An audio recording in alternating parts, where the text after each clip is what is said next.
The morning Nora Calloway turned 18 arrived the way most hard things do, quietly without ceremony, as though the world had not yet decided whether to acknowledge what was about to happen. October in Billings, Montana carries a particular kind of cold.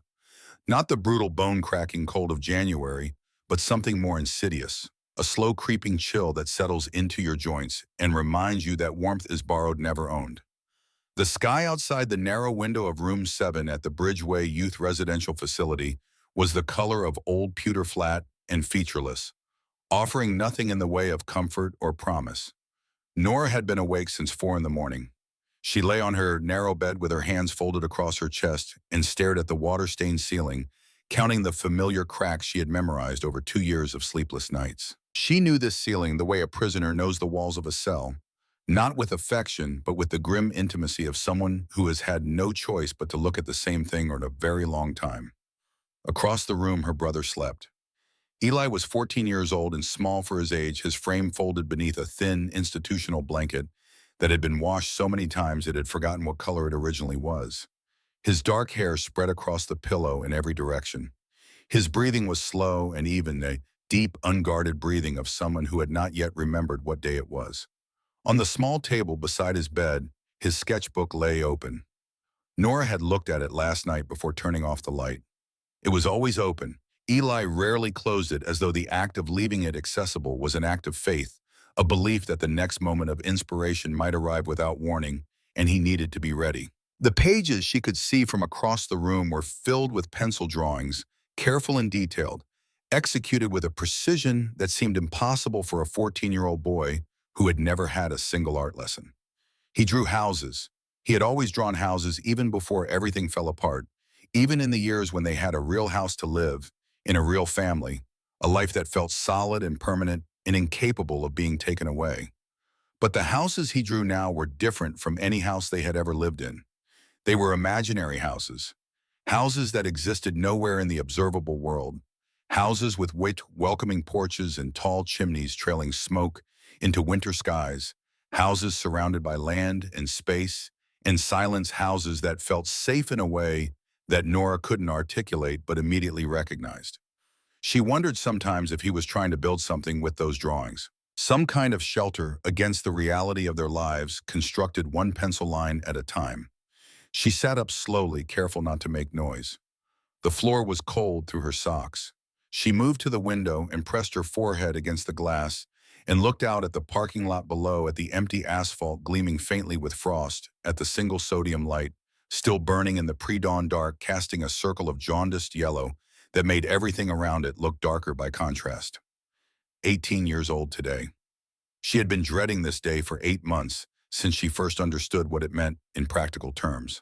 The Bridgeway facility operated on simple principles. You arrived when you had nowhere else to go.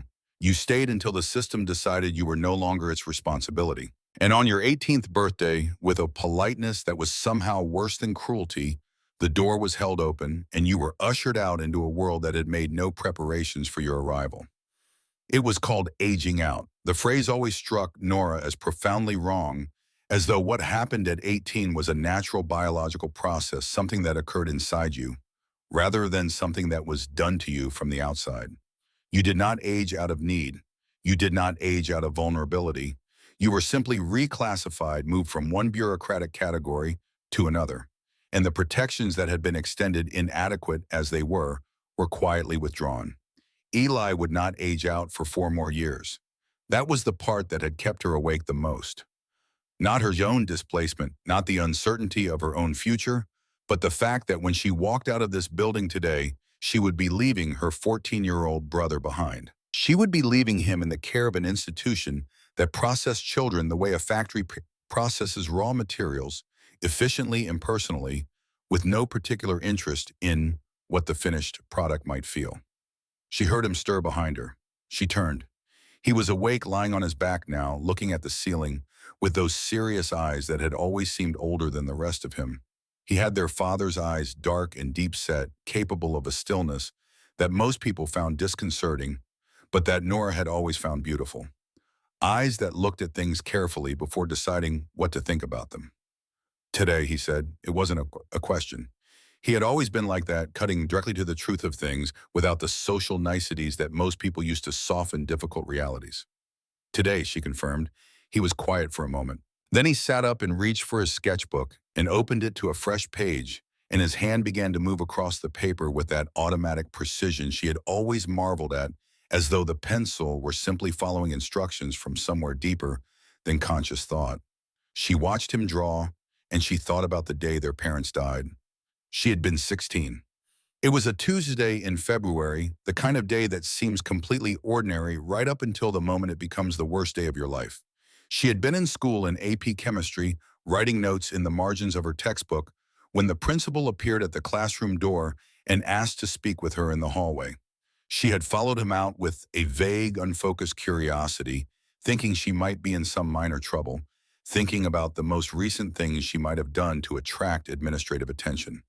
She had not been prepared for what he told her. A car accident on Route 9 outside of town. Ice on the road. A guardrail that hadn't held. Their father had been driving. Their mother had been in the passenger seat. There had been no other vehicles involved. The police were calling it an accident. 2 years. She had spent 2 years believing that. 2 years carrying the weight of random, senseless tragedy of lives ended by nothing more meaningful than bad weather and bad luck. 2 years telling herself that there was no one to blame, no justice to seek, no truth to uncover, just the flat, featureless fact of loss stretching out in every direction without edges or explanation. 2 years being wrong. She didn't know that yet, standing at Eli's doorway in the gray October dawn. She didn't know that in a few hours, everything she believed about the worst day of her life would be dismantled and rebuilt into something simultaneously more terrible and more meaningful. She didn't know about the letter about the key about the land in a place called Harlow that her parents had bought in secret and intended as a new beginning. She only knew that today was the day she had to leave her brother behind. The knock at the door came just after 7. Mrs. Hartwell stood in the hallway in her practical cardigan and her sensible shoes, carrying the expression that Nora had learned to recognize as the face adults wore when they were about to do something that cost them personally, but that they had convinced themselves was professionally necessary. She was a decent woman, Mrs. Hartwell. Not warm exactly, but decent. She did her job without cruelty, which in the foster care system was not as common as it should have been. Nora, a pause. Happy birthday. The words landed with the particular awkward weight of a condolence delivered in the wrong order. I need you to come to my office. There are some things we need to discuss.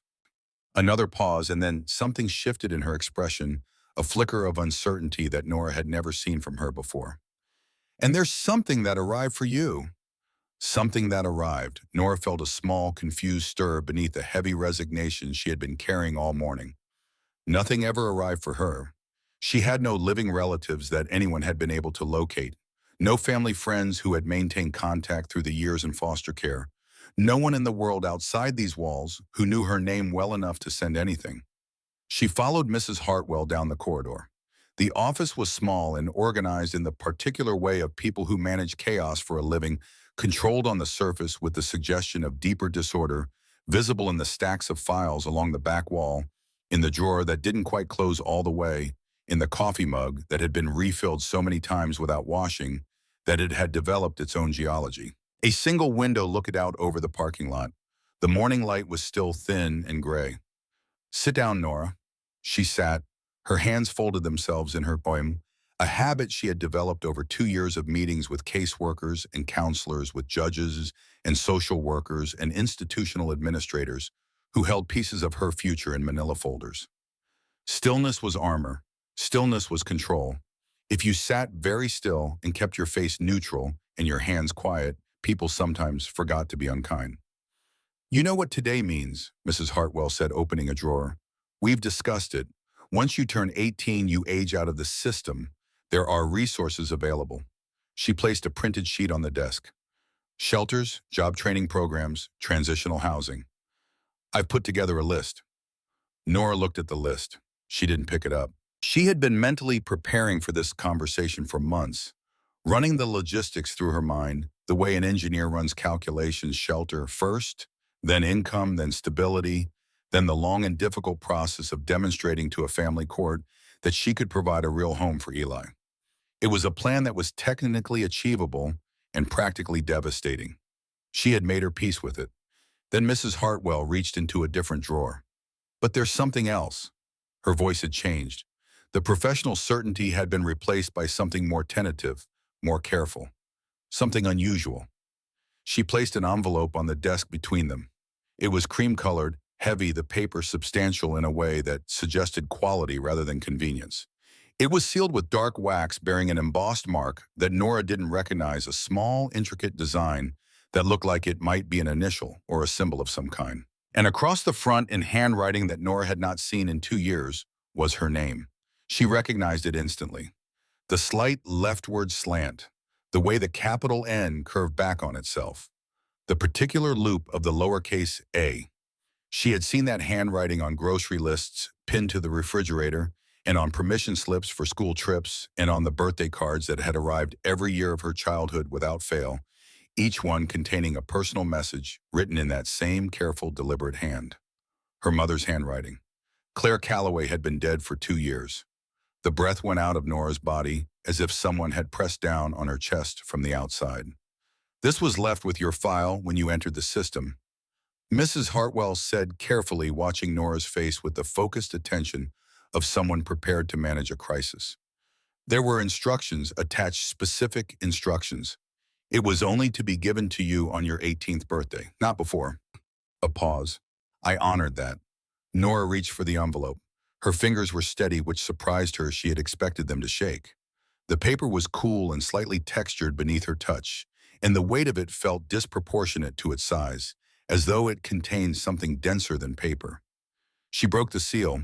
Inside there were 3 things. The first was a key. Iron, old-fashioned, considerably heavier than its size suggested, with rust gathered in the crevices of its ornate bow. It looked like something recovered from a different century, something that might have locked the door of a house in a daguerreotype.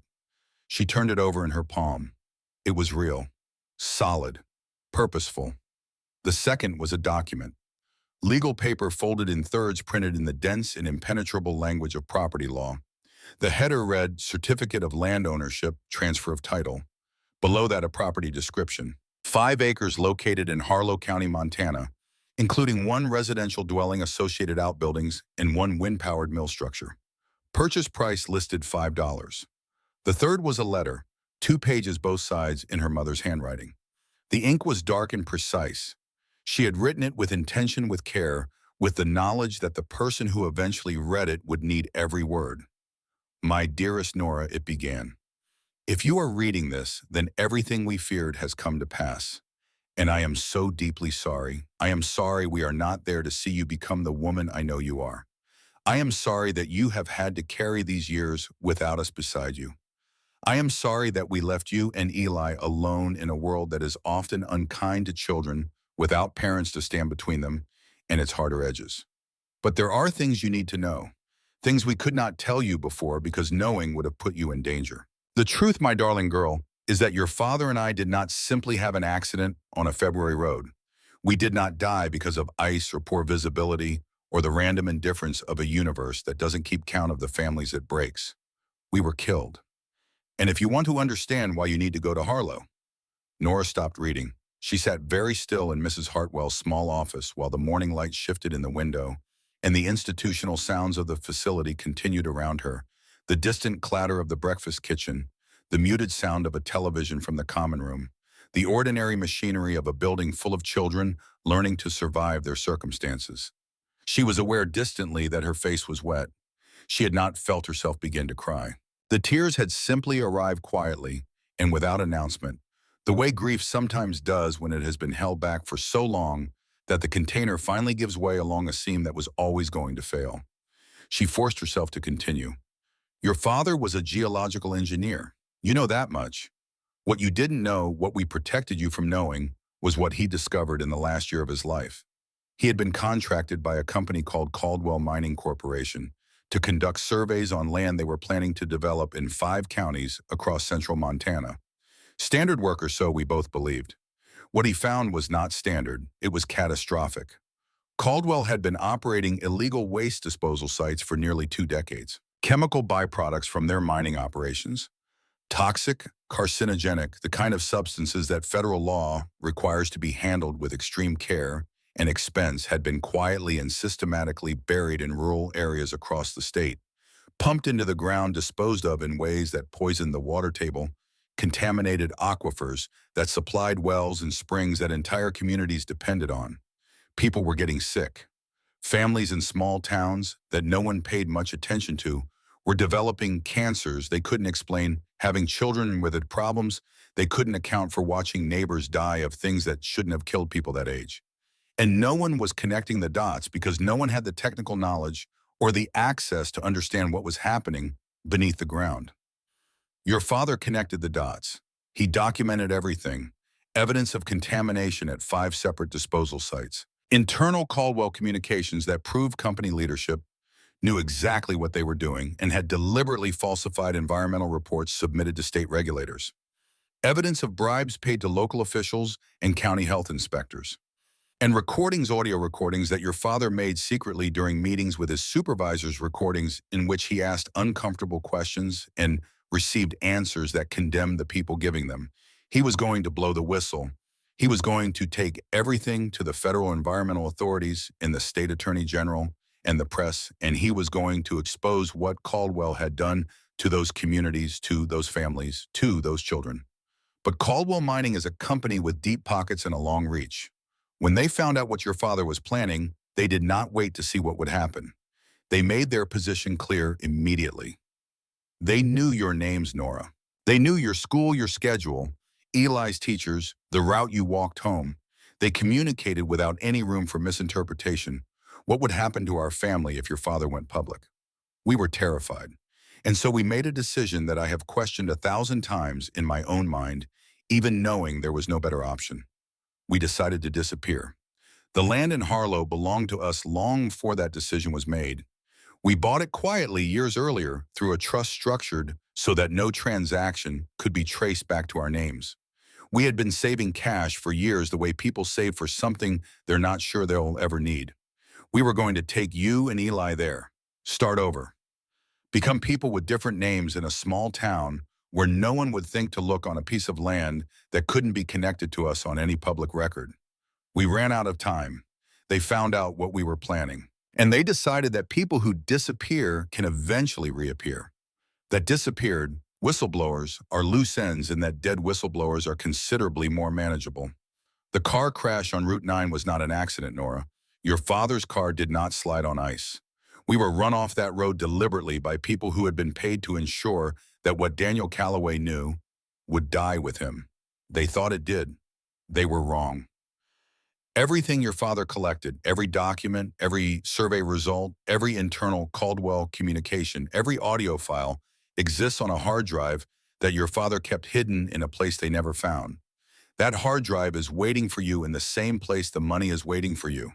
The lawyer who helped us structure the property trust, a man named Edmund Vale, has been safeguarding pieces of this for 2 years, waiting for you to be old enough to decide what to do with what we left behind. Go to Harlow, Nora. The key opens the front door. In the cellar, there is an old milk can in the far corner behind a stack of firewood. Everything is inside. The choice of what to do with it belongs to you. I love you. I have always loved you more than any words I have ever found have been capable of expressing. Whatever you decide, know that your father and I are proud of the person you are. Know that we did not leave you. We were taken from you. There is a difference, and I need you to hold on to that difference with everything you have. Go to Harlow. Start there. All my love, always and completely. Mom. Nora sat in that small office for a long time. Mrs. Hartwell said nothing. Whatever the woman's professional limitations, she had the wisdom to recognize a moment that required silence, and she offered that silence without condition or reservation, sitting quietly in her chair, with her hands folded on the desk, while the young woman across from her absorbed the full weight of what she had just read. The letter had not remade the world. Everything that had happened over the past 2 years had happened regardless of what Nora knew about it. Her parents were no less dead. The years in foster care were no less real. The losses were not diminished by understanding their origin. But something had shifted, something fundamental and irreversible. She had spent 2 years believing herself to be a victim of pure randomness, an orphan created by nothing more than the universe's indifference to the families it breaks. That belief had shaped everything: her grief, her resignation, her careful and exhausted acceptance of circumstances she had no power to change. It had made her passive in a way she hadn't fully recognized until this moment, because you cannot fight randomness. You cannot seek justice from weather. You can only endure. But this was different. This had been done by specific people for specific reasons with full knowledge of what they were doing and to whom they were doing it. Her parents had not been taken by accident. They had been taken by choice, by the calculated decision of a company that placed its profits above the lives of everyone those profits required sacrificing. That was not something to be endured. She looked up at Mrs. Hartwell. "Is there money?" she asked. Her voice was steadier than she expected. "There's something in the envelope behind the deed." She checked. A cashier's check for $500 made out in her name and a small cream-colored business card. Edmund Vale, attorney at law. A phone number, a city address 300 miles west. Nothing else, just the name, the number, and the implicit instruction to make contact. "I need to speak with my brother," Nora said. She found Eli in the common room, exactly where she knew he would be. He had claimed the corner table by the window months ago, establishing it as his territory through the quiet and unaggressive persistence that was his particular social genius, simply being there every morning in the same place until the fact of his presence became indistinguishable from the furniture. He was hunched over his sketchbook, pencil moving, and he did not look up when she approached. But his hand slowed. She sat down across from him. The common room smelled of institutional coffee and institutional cleaning products, and the particular close smell of too many people living together in too little space. A television in the corner played something that no one was watching. Outside the window, the frost on the parking lot had not yet melted. She looked at what he was drawing. She went very still. On the page before him, rendered in careful, detailed pencil strokes, was a house. A small house, modest but solid-looking, set against what appeared to be open land, wide, flat land with mountains suggested in the distance. Beside the house stood a structure she recognized immediately from her mother's letter, a tall, skeletal structure with long, radiating blades. A windmill. "Eli." Her voice came out quieter than she intended. "When did you draw that?" He looked up. Those dark, careful eyes moved from her face to the drawing and back again. "Started it 4 days ago," he said. "Finished it this morning before you got up." A pause. "I don't know why I drew it. I just did. It felt like something I was supposed to draw." She looked at the drawing for a long time. 4 days ago, she had still believed her parents died in an accident. 4 days ago, the word Harlow had meant nothing to her. 4 days ago, there was no earthly reason why her 14-year-old brother should have been drawing a house beside a windmill in the Montana wilderness. She couldn't explain it. She didn't try. "I found something out," she said. She kept her voice low. The common room was not empty, and some things were not meant to be heard by institutional ears. "About Mom and Dad. About what really happened to them." His pencil had gone still. His breathing changed. She could see it in the slight rise and fall of his thin shoulders, the barely perceptible tension that moved through his frame like a current. "They were trying to protect us," she said. "When they died, they were in the middle of doing something to protect us and a lot of other people. And the people they were standing against." She paused, finding the right words.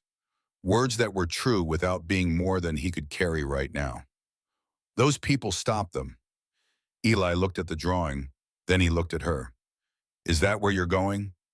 She hadn't said anything about going anywhere. "Yes," she said, "and I have to stay here. For now." She reached across the table and put her hand over his. His fingers were cold, the way they always were in the fall and winter. His circulation had always been poor, something their mother had fussed over with extra socks and warm mugs of tea. "But I'm coming back for you, Eli. I want you to hear that. I am not leaving you. I am going somewhere to build something, and when it's built, when it's ready, I'm coming back and I'm getting you out of here." She tightened her grip. "That is a promise I will not break." He looked at her for a long moment. Then, without a word, he reached down and tore the drawing carefully from the sketchbook along the spiral binding. He turned it to face her. He held it out. She took it. "I drew it before I knew," he said quietly. "So maybe it means something."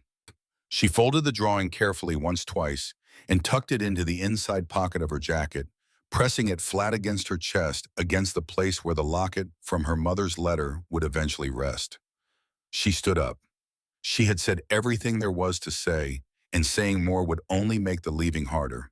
She pulled him up out of his chair and wrapped her arms around his thin shoulders and held him in a way she hoped he could carry, the way their mother used to hold them both when the world had been particularly unkind. A grip that communicated something beyond affection, something closer to the absolute bedrock certainty that the person holding you would not let go unless you told them to. She let go. She walked out of the common room, down the corridor, through the front doors, and into the gray October morning. She did not look back. The bus station was 12 blocks from the facility.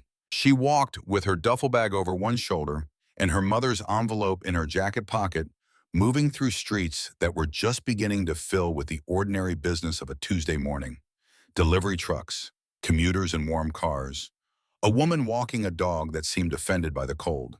The ordinary world going about its ordinary life, utterly indifferent to the 18-year-old girl passing through it with a key in her pocket and a dead woman's letter pressed against her heart. She bought her ticket with money from the cashier's check, keeping the change carefully folded in her jacket pocket. The bus to the junction at Cedar Flat departed at noon. From there, according to the notes she had found with her mother's letter, Harlow was 2 miles east on an unpaved road. She had 3 hours. She found a payphone near the station entrance, the kind that barely existed anymore, kept alive primarily by institutions like the one she had just left, places where residents had no personal phones and needed supervised access to the outside world. She fed quarters into the slot and dialed the number from Edmund Vale's card. It rang 4 times. Vale. The voice was measured, unhurried, the voice of a man who had learned long ago that urgency rarely improved outcomes. "My name is Nora Calloway," she said. "My mother's name was Claire. I'm 18 today." A long pause. Not the pause of someone surprised, but the pause of someone who has been waiting for a specific thing to happen and is taking a moment to confirm that it has finally arrived. "I've been expecting your call for 2 years, Edmund Vale said. "Are you safe?" "For now." "Have you read the letter, all of it?" "Then you understand what's waiting for you in Harlow." "I understand there's a house that needs fixing and a milk can in a cellar," she said. "I understand there's evidence on a hard drive that could put people in prison. And I understand that those people would go to prison are still free and still operating." A pause. "What I don't understand yet is all the pieces in between." "Then go to Harlow first," Vale said. "Get what's in that cellar, read everything your mother left, and then call me again." A brief pause. "Whatever you decide to do with what you find, whatever direction you choose to take, this I'll be ready. Your parents trusted me to protect what they built. I intend to honor that trust." Another pause, and when he spoke again, his voice carried something that hadn't been there before, something that pushed through the professional composure. "Your father was a genuinely good man, Miss Calloway. The world has too few of those. I'd very much like to see his work matter." She hung up, gathered her bag, bought a small flashlight from the gas station across the street and a pack of batteries and a bottle of water and a sandwich she ate without tasting while she waited for the noon bus. She pulled out the drawing Eli had made and looked at it one more time. The house was small. The windmill was tall. 2 figures stood in the doorway of the house. No details, just silhouettes, just the suggestion of 2 people standing side by side in a place that felt like theirs. She folded it back against her chest. The bus left at noon. She watched Billings slide away through a window that needed cleaning, watched the city give way to its outskirts, watched the outskirts dissolve into farmland, watched the farmland open up into the vast rolling landscape of central Montana, a country that seemed designed to remind anyone passing through it that human scale was a temporary and provisional arrangement. The sky here was immense. The land stretched to the horizon in every direction, with the unhurried confidence of something that had been here long before anyone thought to put roads through it and would be here long after those roads returned to grass. She read her mother's letter 3 more times during the journey. She read it for the details she had missed, the first time for the subtext, for the things that existed between the sentences, the controlled fear in the phrases her mother had chosen carefully enough to render the fear almost invisible. The fierce, protective love that had driven 2 people to plan an escape to a ghost town in the middle of Montana wilderness. the grief that was present in every line of a letter written by a woman who knew she might not survive to see her daughter read it. The bus pulled into Cedar Flat just after 10 at night. Cedar Flat was less a town than a reminder of one a gas station still operating on loyalty and inertia. A diner with a sign that flickered with the uncertain energy of something kept alive by will rather than electrical reliability. A shelter with wooden benches where she was the only person waiting for anything. A single streetlight made the darkness around it feel absolute. She stepped off the bus into Montana cold that was different from city cold in ways she hadn't been prepared for. Cleaner, sharper, carrying with it a smell she didn't have a name for yet, the smell of pine resin and cold stone, and distance the smell of land that hadn't been interrupted by human activity in years. She pulled her jacket tighter. The road to Harlow was unpaved and dark and overgrown in the way of roads that have been largely forgotten by the people who once used them. Her flashlight cut a thin beam through the darkness ahead. The trees pressed close on either side, pine and spruce, solid and indifferent, alive with sounds she couldn't identify, rustlings in the underbrush, the distant articulation of an owl, the occasional snap of something she preferred not to think about too specifically. She had never been this alone before. Even in the worst of the foster care years, even in the placements that had been genuinely difficult, there had always been the presence of other people nearby. The proximity of other human beings, however indifferent or transactional, had provided a background noise of company that she hadn't known she was relying on until it was gone. Out here walking this dark road alone with her flashlight and her duffel bag and a dead woman's key in her pocket. There was no one, just Nora and the night, and the unknown distance between her and whatever waited at the end of the path. She walked for nearly an hour. She was thinking about her father when the sign appeared. Daniel Calloway had been a quiet man in the particular way of people who carry large things silently, preferring not to make their burdens other people's problems. He had worked long hours. He had come home with soil on his boots and his mind still out in the field, somewhere running calculations she couldn't follow. But he had always come home. And when he was home, he was fully home present and available in a way she had not appreciated until he was gone. She remembered him most clearly in his workshop. A small garage attached to the side of their old house in Billings, organized with a fastidiousness that seemed at odds with the disorder of the outdoor work he did for a living. Tools in their designated places. A workbench worn smooth by years of use.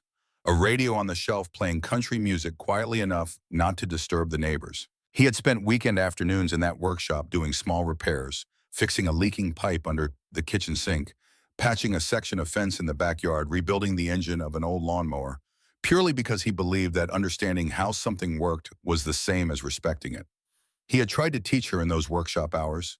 She had been impatient, more interested in getting back to her books than in learning the difference between a flathead and a Phillips. She had only half listened to his explanations of how things fit together, how materials behaved under different conditions, how the simplest fix done correctly could outlast the most elaborate repair done poorly. She wished walking that dark road that she had listened more carefully. The sign was wooden and half consumed by ivy, the letters faded and peeling. Welcome to Harlow. She pushed the ivy aside and ran her fingers over the carved letters, feeling the depth of the grooves in the wood, the weight of the decades contained in this small, weather-beaten thing. Harlow. The town, if it had ever genuinely been a town, was little more than a crossroads in the ghost of what had once stood at it. A church with plywood nailed over windows that would never again admit light. 4 or 5 houses, their porches collapsed, their yards surrendered to weeds and weather, their windows black and empty. A gas station with pumps that looked as though they hadn't dispensed fuel since a different administration. The silence here was different from the silence of the road Fuller somehow weighted with the particular gravity of places where people used to live.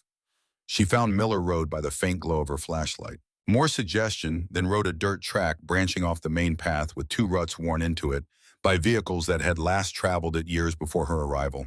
She turned onto it, and then she saw it. Rising against the star-scattered sky, silhouetted against a darkness that was somehow not quite dark enough to hide it, stood the Windmill.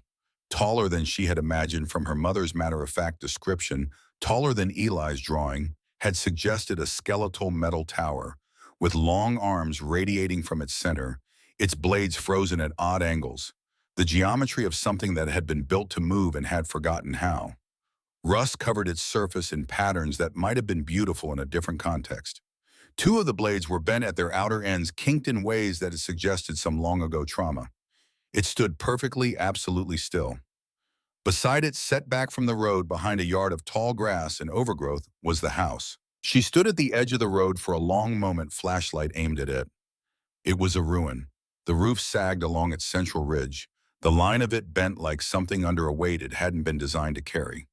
The porch that ran across the front of the house had partially collapsed. One corner had given way entirely, bringing the porch roof down at an angle that suggested the whole structure was engaged in a slow-motion argument with gravity. That gravity was winning. The windows were all broken, every one, their glass scattered across the yard in fragments that caught her flashlight beam and threw it back in small, cold flashes. The paint had been stripped by years of Montana winters, leaving bare wood that had gone gray and soft at the edges. She stood there for a long time looking at it. Every practical voice in her said to turn around. Every reasonable calculation of what she was capable of and what this would require said that the gap between what this was and what it needed to become was too wide to bridge with the skills and resources of an 18-year-old who had grown up in institutions and had never not once held a hammer. The money in the cellar would buy a bus ticket to somewhere warmer and a motel room for long enough to find a job. A fresh start somewhere clean and manageable and disconnected from a story that had already gotten two people killed. Then she thought of Eli. Eli in the common room drawing a house he had no reason to draw. Eli handing her that page with an expression she had not fully understood at the time, but recognized now as a kind of trust she had not been asked to earn, but had been given anyway. Eli waiting in that building in that thin institutional blanket, in that holding pattern that had no name for itself except the time before things got better. She walked up the path to the front door. The steps groaned, the porch flexed alarmingly under her weight. The door was swollen in its frame from decades of moisture and temperature change, the wood warped into a shape that no longer matched the opening it was supposed to fill. But the lock was iron and solid, unchanged by the years, in the way that good metal resists what wood succumbs to. She pulled the key from her pocket. It went into the lock with a sound she felt more than heard, a gritty mechanical engagement metal, finding metal after years of separation. She turned it. Nothing happened. She applied pressure with her shoulder against the door and turned again harder, feeling the resistance of 2 decades of neglect of a mechanism that had closed and had not been asked to open since before she was old enough to have memories. Then something gave. The door swung inward with a sound that split the night, a shrieking, protesting metallic cry that she was certain could be heard from the road. She stumbled forward into air that smelled of compressed time, of dust and damp wood, and the particular stillness that accumulates in spaces where nothing has moved for years. She swept her flashlight across the room. Dust moved in the beam like something alive, disturbed by her arrival, swirling and settling and swirling again. Cobwebs hung from the ceiling in configurations of extraordinary complexity, evidence of generations of spiders working without interruption. In the center of the room stood a table, small wooden plane, and 2 chairs, all of it coated in gray dust so thick it had become a surface of its own. Against one wall, the remnants of a kitchen, an old cast-iron range, a counter-shelves that once held the ordinary provisions of daily life. Her flashlight found the cellar door, simple plank with an iron latch. She crossed the room. The floorboards spoke under her weight, not threateningly but communicatively, as old floors do, each board with its own particular voice. She reached the door, lifted the latch, pulled it open. Below was a set of stone steps descending into complete darkness. The air that came up from that darkness was cold and damp and earthen, carrying with it the smell of stone and soil, and the particular closeness of spaces that had been sealed from the world for a long time. She aimed her flashlight down. The steps were solid, rough-cut stone set into the earth, each one worn smooth at its center by generations of foot traffic that had long since ceased. She went down. The cellar was 15 feet square, stone walls rough and glistening faintly with moisture, a dirt floor packed hard by decades of use, empty wooden shelves on one wall still holding the ghosts of glass jars that had once contained the carefully organized abundance of a working farm. The air tasted of earth. She swung her flashlight across the space, slow and methodical. In the far corner, half obscured by a stack of firewood that had been rotting against the wall for years, she saw it. A galvanized steel milk can, large industrial era, its surface matte with age and patina. It sat on the earth floor with the quiet authority of something that had been placed exactly where it was with full intention and left there to wait. She crossed to it, knelt beside it, her flashlight beam steadied on the lid. She gripped the lid with both hands and turned. It resisted. She tried again harder, her fingers finding purchase on the edge of the rim, applying torque until her knuckles ached and her palms burned from the cold metal. 30 seconds. A minute. Then with the sigh of a seal, releasing compressed air, the lid came free. She shone her light inside. For a moment, she didn't breathe. The money was stacked in neat rows, bundles of bills, wrapped in old newspaper, and secured with twine layer upon layer, filling the lower half of the can. Later, she would count it. $50,000. A sum so far outside the scale of her previous existence that it didn't immediately register as money. It registered as something else, as the physical residue of years of deliberate, patient, frightened saving. As the weight of her parents' love converted into negotiable currency and stored in a forgotten cellar in a forgotten town. On top of the money sat a waterproof document case, hard plastic, heavy duty, the kind designed to survive things that destroy ordinary containers. She lifted it out, set it on the dirt floor, worked the latches. Inside, nested in protective foam, a stack of handwritten letters bound with a ribbon. Photographs, family photographs, her parents young and unguarded, she and Eli small and unaware of what was coming, ordinary moments of ordinary happiness, captured in the years before ordinary became impossible. A silver locket on a delicate chain, and wrapped in oilcloth at the bottom of the case, a hard drive the size of a paperback book sealed in a Ziploc bag, a strip of tape across it in her father's handwriting. Do not open without veil. She opened the locket first. On one side, her parents on their wedding day. Her father, tall and slightly awkward in his suit, smiling the way people smile when they cannot quite believe their luck. Her mother, radiant in a simplicity that made the photograph feel intimate, rather than formal, smiling in a way that Nora recognized, because she had seen its echo 1,000 times in ordinary moments at the dinner table, over a book in the rearview mirror of the family car. On the other side, two small frames. One held a photograph of Nora as a baby, perhaps 6 months old, eyes wide, expression somewhere between alarm and wonder. The other frame was empty, waiting for Eli. She clasped the locket around her neck. Then she unbound the letters and read the first one. My dearest children, it began in her mother's handwriting, in a script that was controlled and deliberate, and still somehow managed to feel like a voice rather than text. If you are reading this, I hope with everything I have that you are reading it together. I hope you are safe and warm, and that the distance between where you are now and where you need to be is smaller than it seems tonight. She read for hours. She learned everything her mother had wanted her to know, and some things her mother had perhaps not anticipated she would need to know, but included anyway, understanding instinctively that her daughter would want the complete picture. She learned the full scope of what her father had discovered at Caldwell, mining the contamination sites the counties affected the years over which the damage had been accumulating, while the company filed clean reports with state regulators and paid the people responsible for catching exactly this kind of thing to look somewhere else. She learned about the families in towns like Harlow who had been losing children and spouses and neighbors to cancers that had no explanation, who had been filing complaints that went nowhere and asking questions that nobody seemed able to answer. She learned what her father had done with what he found. He had documented everything, had organized it with the methodical precision of a man who understood that good evidence is not enough, that good evidence, improperly preserved or carelessly handled, can be made to disappear. He had made copies. He had created redundancies. He had given Edmund Vale a key and a password and clear instructions, and he had continued to show up for work at Caldwell every day while preparing to destroy them because stopping would have told them what was coming. She learned about the night her parents died. Not the accident version, the real version. A car that shouldn't have been on that road appearing behind them in the dark. Her father understanding what it meant before her mother did.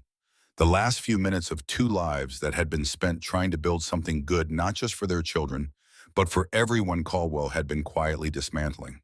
She was still sitting on the cold dirt floor of the cellar, When the first pale light of dawn began to filter down from above through the cracks in the floorboards, thin as paper but real, she sat there for a while longer, letting it find her. Then she climbed the stone steps back up into the dusty main room of the house, moving slowly, her legs stiff from hours on cold earth. The morning light was coming through the west and the boards over the windows falling in long, warm bars across the floor. In this light, not the harsh, practical light of a flashlight, but the forgiving light of a Montana morning, the room looked different. Not ruined, potential. The bones of something solid waiting beneath the surface disorder for someone to understand what it was trying to be. She walked through the house slowly. Each room in turn, kitchen, small bedroom, second bedroom with a window facing north toward the windmill. She stood at that window and looked out through the broken glass at the tower standing motionless against the pale dawn sky, its blades frozen at their odd angles, rust-covered and patient. In the barn, she found her father's workshop. She stood in the doorway for a longer time before she went in. The tools hung in their places on the pegboard, every hook still occupied. The workbench was gray with dust, but its surface, worn smooth by decades of use, was intact. On the radio shelf, the radio itself still sat, though its cord had been unplugged and coiled neatly, a small act of orderliness that felt like its own kind of message. And on the underside of the main shelf, tucked up tight in a way that protected them from the dust, that covered everything else secured with a strip of duct tape gone brittle with age, was a stack of spiral-bound notebooks. She pulled them down. Opened the first one. Her father's handwriting. Clear, neat, technical. Page after page of instructions, how to patch a roof step by step, how to replace broken window glass, how to shore up a sagging porch, how to assess a foundation. Each skill laid out with the same meticulous care that had gone into the environmental documentation on that hard drive, with the same assumption that the person reading would need to understand not just the what, but the why, and with the same underlying conviction that understanding how things work is the beginning of being able to fix them. He had known.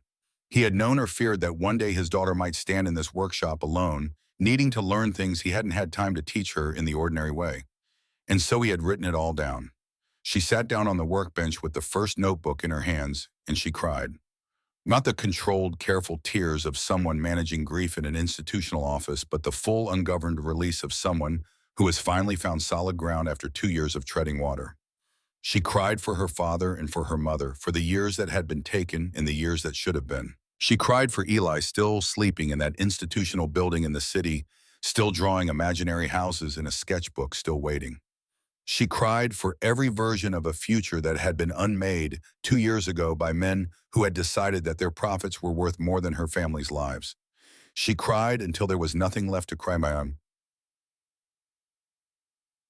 Then she dried her face with the back of her hand, opened the notebook to the first page, and began to read. She had a house to understand before she could fix it. She had a fight to plan before she could fight it. And before any of that, she had a call to make. The payphone in Cedar Flat was 2 miles back the way she had come. She walked it in the clear October morning with the notebook under her arm and the locket at her throat and the drawing in her pocket and the key that had opened a door no one else could open. The sky was extraordinary crystalline blue, enormous, the kind of sky that makes you understand why people have always looked up when they needed to believe in something larger than themselves. She fed coins into the phone. She dialed. It rang twice. Hello? The voice was small, careful, carrying 2 weeks of accumulated uncertainty in a single syllable. It's me, she said. She heard the catch in his breath. Ren Nora, where are you? Are you okay, Bal? I'm okay. She gripped the receiver. I'm safe. Eli, listen to me. I found it. The place Mom wrote about. It's real. Silence. There's a house, she said, with a windmill just like you drew, and her voice broke slightly just once and she let it. They bought it for us, Eli, Dad and Mom. They were going to bring us here. They had a whole plan. She heard the small sound he made on the other end of the line. Not quite a word. Not a word. They didn't leave us, she said. A long pause. When he spoke, his voice was barely above a whisper. They didn't leave us. No, she pressed her hand flat against the cold metal of the phone housing. They were taken by people who thought they could bury the truth along with everything else. And those people made a mistake. She paused. They didn't know about us. She told him what she could. The house, the money. the evidence her father had left, the lawyer who had been waiting 2 years to help. She didn't tell him all of it. There were things he didn't need to carry, yet things that would be better understood when he was standing on the ground where they happened, rather than in a phone booth 300 miles away. But she told him enough. "I'm going to fix the house," she said. "I'm going to make it what I meant for it to be, Ertsum. And when it's ready, when I have everything I need to show a court that we have a real home, a real life, real ground to stand on, I'm coming back for you. I'm going to get you out of there." He was quiet for a moment, then, "Okay, just that. Okay," but it wasn't resignation. She had grown up with her brother's voice and she knew every register of it, and this was not resignation. This was faith, the quiet, considered faith of someone choosing to believe in something because the alternative is not bearable. "Okay," he said again. "I believe you." She hung up the phone and stood in the morning sun for a moment, her hand still resting on the receiver. A crow called somewhere in the pines. The air smelled of cold and resin and the beginning of things. She picked up her bag and turned back toward the road to Harlow. There was work to do. The first thing Nora learned about repairing a ruined house was that every problem concealed three more problems behind it. She had started with the roof because the roof was the logic of everything else. A compromised roof meant water, and water meant rot. And rot was the patient enemy that had been disassembling this house from the inside for the better part of 2 decades. Her father's notebook was precise on the subject. Assess the damage before you touch anything. Walk the full perimeter first. Understand the scope before you commit to the method. Good diagnosis is worth more than fast action. She had walked the perimeter. She had assessed. The scope was not encouraging. But she had started anyway because starting was the only available alternative to not starting, and not starting was not something she was willing to consider. She worked from the notebook the way a navigator works, from a chart carefully, methodically checking each instruction against the reality in front of her before proceeding to the next step. She made mistakes. She corrected them. She made different mistakes and corrected those too, and gradually over the first 2 days something that resembled progress began to accumulate around her. The physical labor surprised her. She had not known she was capable of it. The foster care years had not exactly been physical. They had been sedentary in the particular way of institutional life, structured around mealtimes and check-ins, and the managed boredom of communal living. Her body had not been asked to do much beyond carry itself from one designated space to another. But there was something in the work of prying up damaged shingles and hauling debris and spreading tar compound on her knees in the October cold that felt against all reasonable expectation like relief, like the satisfying expenditure of an energy that had been accumulating with nowhere to go for 2 years. Every board she replaced was an argument against the decay that had claimed this place. Every nail she drove was a message she was sending to no one in particular, or perhaps to everyone. On the third morning, she needed supplies. The only functioning commercial establishment in Harlow was a building on the main crossroads that had a weathered sign above its door reading Greer's General Est, 1961. Through the window, which was intact and clean in a way that distinguished it from everything else in Harlow, she could see shelves of merchandise and the low glow of fluorescent lighting that meant someone was paying an electric bill. Evidence of continued human habitation in a town that otherwise appeared to have accepted its own ending. She pushed the door open. The bell above it rang with a clarity that felt almost aggressive in the surrounding silence. The interior was the kind of organized that takes decades to achieve, not the sterile efficiency of a modern supply store, but the dense accumulated practicality of a place that has figured out over 60 years exactly what the people who come through its door are likely to need.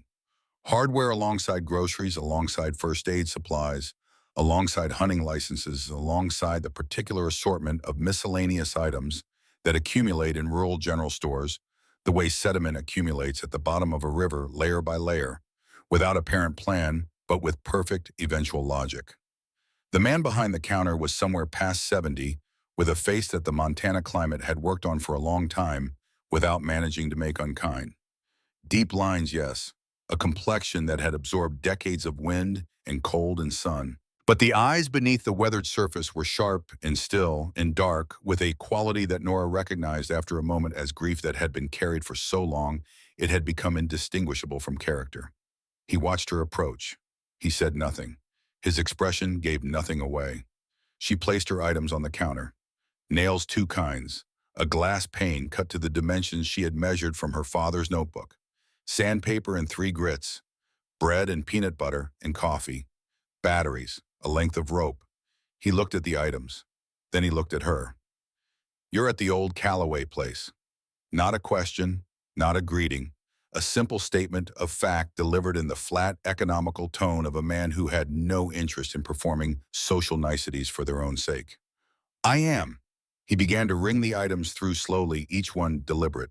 His hands moved with the unhurried efficiency of someone who had performed this action so many thousands of times it had become purely automatic, requiring none of the conscious attention that was instead directed entirely at her. "That windmill hasn't turned in 20 years, he said. "I know." A pause. He set down a box of nails and looked at her directly. "You know what you're getting into. That property has been sitting empty since before you were born. It'll fight you every step." "I know that too." He studied her for a moment longer with the focused attention of a man assessing something he isn't yet sure how to categorize. Then he reached beneath the counter and set something on the surface between them. A phone. Old-fashioned prepaid, the kind that folded and had physical buttons and asked nothing of you in the way of data plans or accounts or digital footprints. The kind that could be used and discarded and replaced and which left nothing behind that anyone could trace. "My number is the only one programmed in it," he said. His voice had shifted slightly, some quality entering it that hadn't been there before, something more deliberate, more weighted. "You call that number if you need anything, anything at all." She looked at the phone, then at him. "Why?" He was quiet for a moment. Outside, the wind moved through the empty street, pushing nothing past the window but memory. "Your parents were good people," he said finally. "They didn't deserve what happened to them." A pause, but "This town has a long memory. Some of us have been waiting a long time for someone to come back to that property and do something about what it represents." He returned to the register, completing the transaction with the same unhurried efficiency. "My son died 12 years ago, 32 years old. Healthy man, strong, never sick a day in his life, until he was sick every day of what remained of it." He didn't look up. "The doctors gave me explanations that explained nothing. But I knew, we all knew, those of us who paid attention. The well water on our properties had been wrong for years before anyone got sick. Often ways that were hard to describe but impossible to ignore if you had been drinking clean water your whole life." He set her change on the counter. "Caldwell Mining," she said quietly. His jaw tightened, just once. The single physical evidence of something that had been compressed for a very long time into a very small space. "Caldwell Mining," he confirmed. "Your father was the first person who ever put a name to what happened here. First person with the knowledge and the access to find the proof and the character to try to do something with it." He finally looked up. "They killed him for it. And I have lived with that fact for 2 years, knowing what was on that property and knowing there was nothing I could do about it, and until someone with the legal right to that land came and did it themselves." He slid the burner phone across the counter to her. "You call me," he said, "whatever you need." She walked back to the farmhouse with the phone in her pocket and a new understanding settling into her understanding of where she was and what this place meant. She had thought of Harlow as a ghost town, empty, inert, a landscape of failure and abandonment. But it wasn't empty. It was full of something that had nowhere to go. 12 years of grief concentrated in one old man behind a store counter. 2 decades of poisoned land and poisoned water and poisoned families, all of it waiting for the particular pressure relief that only the truth can provide. She was not just here for herself. She was not just here for Eli or for the memory of two people who had been taken before they could finish what they had started. She was here because a 32-year-old man had died in a way he should not have died, and because his father had been carrying that death for 12 years without a single satisfying answer to give it context. The weight of that felt enormous. She carried it back to the farmhouse and put it where she was putting everything else that was too large to process in real time, somewhere behind her sternum, in the place where she had been storing things that needed to be felt later when she had room for them. She picked up her father's notebook and went back to work on the roof. 2 days later, Della Greer arrived. Nora was outside reinforcing the porch columns when the car came up the road, a small hatchback rental plates moving with the slightly tentative energy of someone navigating unfamiliar terrain. It pulled to a stop at the end of the drive and a young woman got out. She was perhaps 19 with dark hair cut short and practical, and the kind of observant eyes that move quickly across new environments, cataloging and assessing. She carried a messenger bag slung across one shoulder and a laptop bag over the other, and she moved with the forward-leaning purpose of someone who had somewhere to be and had already mentally arrived. "You're Nora Calloway." Not a question. An identification delivered with the confidence of someone who had come a long way specifically to find this person. "Who are you?" "Me, Della Greer, Walt's granddaughter." She reached the porch steps and stopped looking up at Nora with a directness that was not aggressive, but was entirely uninterested in social hesitation. "He called me at school 3 days ago, said there was someone at the Calloway property I needed to meet." A brief pause. "I'm a journalism student, second year. My grandfather has been telling me about Caldwell mining since I was old enough to understand the words. And he told me you have a hard drive that could bring them down." Nora looked at her for a long moment. She thought about her mother's letter, about the warning that had lived in every careful sentence of it, that the people who had killed Daniel and Claire Calloway were still out there, still operating, still possessed of the resources and the willingness to eliminate threats to their continued operation. She thought about the wisdom of letting a journalism student she had met 40 seconds ago anywhere near the most dangerous thing she currently owned. Then she thought about what she was trying to do and how much she did not know about doing it. "Come inside," she said. They spent 2 days coordinating with Edmund Vale before the hard drive arrived. Della had a facility with technology and digital security that Nora could not have matched. On her best day, she set up encrypted cloud storage with backups distributed across multiple servers, established communication protocols for the core team, and arranged with the Vale for the drive to be transported from the storage unit, where it had been kept for 2 years, by a courier service whose discretion Vale had verified personally. During those 2 days, Nora told Della everything. Not because she had decided to trust her fully, but because the work required it, because you cannot effectively protect information you haven't fully shared, because strategy requires complete situational knowledge, and because Della Greer had driven 6 hours from her university in the middle of a semester because her grandfather had asked her to, and there was something in that unquestioning response to an old man's request that Nora found difficult to distrust. Della listened without interrupting, which Nora appreciated. She took notes on a legal pad in handwriting that was faster and less legible than her grandfather's careful speech. When Nora finished, she set down her pen and looked at the table for a moment, and then said quietly, and with the controlled anger of someone who has been angry about a specific thing for a very long time, "I'm going to need everything. Every document, every recording, everything on that drive. Not for publication, not yet. For understanding. I need to understand the full shape of this before we can do anything useful with it." "Vale decides when anything goes public," Nora said. "And eventually a journalist named Wren Marsh. She's been circling Caldwell for years, apparently. She's the one my parents' lawyer has been coordinating with." "I know Wren Marsh," Della said. "She's the best investigative reporter working in the Pacific Northwest. If she's been building this story for years and we give her your father's evidence—" She stopped. "This is going to be seismic. That's the plan." The hard drive arrived on the 5th day, delivered by a courier in an unmarked car, who handed it to Nora at the end of the drive without a word, and was back on the road before she had walked 10 steps toward the house. She turned it over in her hands. It was smaller than she expected for something that contained so much. A standard external drive, black, unremarkable, sealed in the Ziploc bag with her father's handwriting on the tape. "Do not open without Vale." She called Vale. He gave her the password over the phone, speaking each character slowly and having her repeat it back. Then he said simply, "Your father was very thorough. Whatever you find on there, know that he organized it with the intention of it being used. He didn't collect that evidence to hide it. He collected it to deploy it.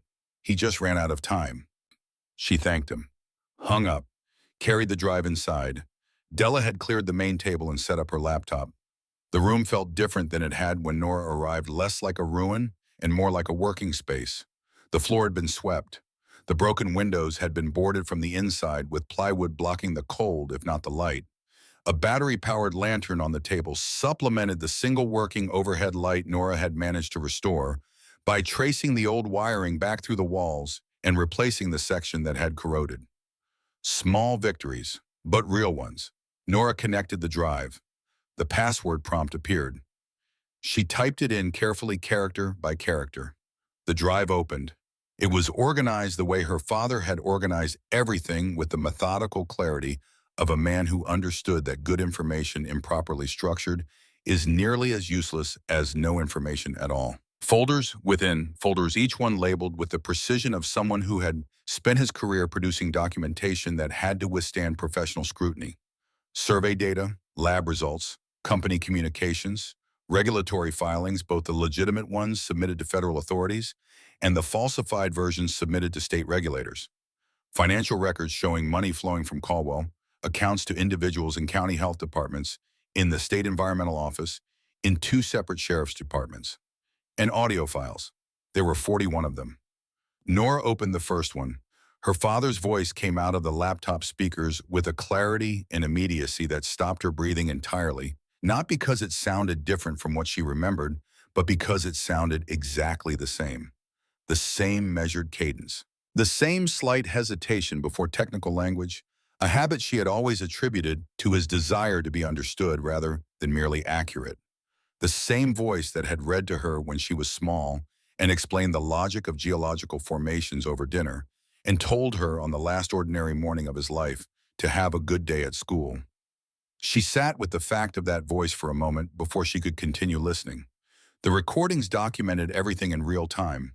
Her father asking questions in meetings that his supervisors answered without apparently understanding what they were confirming. Her father presenting findings to company leadership and being instructed in terms that became progressively less subtle as his inquiries persisted to revise his conclusions before submitting them to regulatory bodies. Her father requesting access to historical disposal records and being denied. Her father stating in a meeting 3 weeks before he died that he intended to report his findings to the Federal Environmental Protection Agency and the State Attorney General. The silence that followed that statement on the recording lasted 11 seconds. She counted them. Then a voice spoke that she had never heard before, but which she would not forget. It was smooth, not loud, and it didn't need to be loud. It had the particular quiet authority of someone who has never had to raise their voice because the consequences of disappointing them have always been sufficient to ensure compliance without escalation. A man who had operated at the senior level of a powerful company for long enough that the exercise of power had become entirely habitual, entirely unconscious, as natural and unremarkable to him as breathing. Daniel, a pause. You're a talented engineer. You've been a significant asset to this company for 3 years. That's not nothing. I'd like to think we have a relationship here that's worth preserving. Another pause. Your wife's name is Claire. She works at the Riverside Medical Clinic on Tuesdays and Thursdays. Your daughter Nora attends Jefferson High School. She's in her junior year, excellent grades, very promising. Your son Eli is at Madison Middle School. He's in the art program there. Gifted kid from what I understand. The voice stopped. In the recording, her father said nothing. I'm telling you this, the voice continued. Not as a threat. I want to be very clear about that. I'm simply noting that all of us have things in our lives that matter to us. Things we would be devastated to lose. It would be a shame if a talented man's family had to suffer the consequences of a decision made without full consideration of what those consequences might be. A chair scraped. The recording ended. Nora sat back. Della beside her had gone very still. Her hands were flat on the table. Her face was composed with the deliberate control of someone managing an immediate emotional response through sheer force of professional discipline. That's Raymond Hollis, Della said. Her voice was quiet and precise. Executive Vice President of Caldwell Mining. He's been with the company for 26 years. He's... A pause. He runs everything that officially runs itself. The CEO makes the public statements and attends the charity functions. Hollis is the one who decides what the company actually does. He's the one who ordered it, Nora said. Not a question. They both understood what they had just heard. The careful language, the studied avoidance of explicit threat, the operatic reasonableness of a man delivering an ultimatum he was entirely confident would be obeyed. It was the voice of someone who had done this before. Someone for whom this conversation was a routine of a familiar type, not an exceptional measure. and her father had recorded it anyway. She thought about that, about her father sitting in that meeting knowing what was happening, knowing what the voice across the table was communicating beneath the surface of its polished language, and choosing to ensure that a record of it existed. He had been frightened. She knew that, had felt it in her mother's letters, understood it in the full context of everything that followed. But he had been frightened and careful in equal measure, frightened and purposeful, frightened and unwilling, even in that moment, to let what he knew simply disappear because powerful men preferred it that way. She thought about Walt Greer behind his store counter, his son, 32 years old, dead in 6 months of something that shouldn't have killed him. And she thought about the fact that the man whose voice had just come out of that laptop speaker had made calculations that included her father's family in one column and the continued profitable operation of Caldwell Mining in another, and had determined with the same casual certainty with which executives determine any matter of resource allocation which column mattered more. But she closed the laptop. "I need some air," she said. She walked out onto the porch and stood in the cold afternoon and looked at the windmill standing motionless against the sky and breathed carefully until the shaking in her hands subsided. She had known intellectually that her parents had been murdered. She had understood the fact of it from her mother's letter. But there is a difference between understanding a fact and hearing the voice of the man who decided to make it happen. The recording had removed the last remaining layer of abstraction.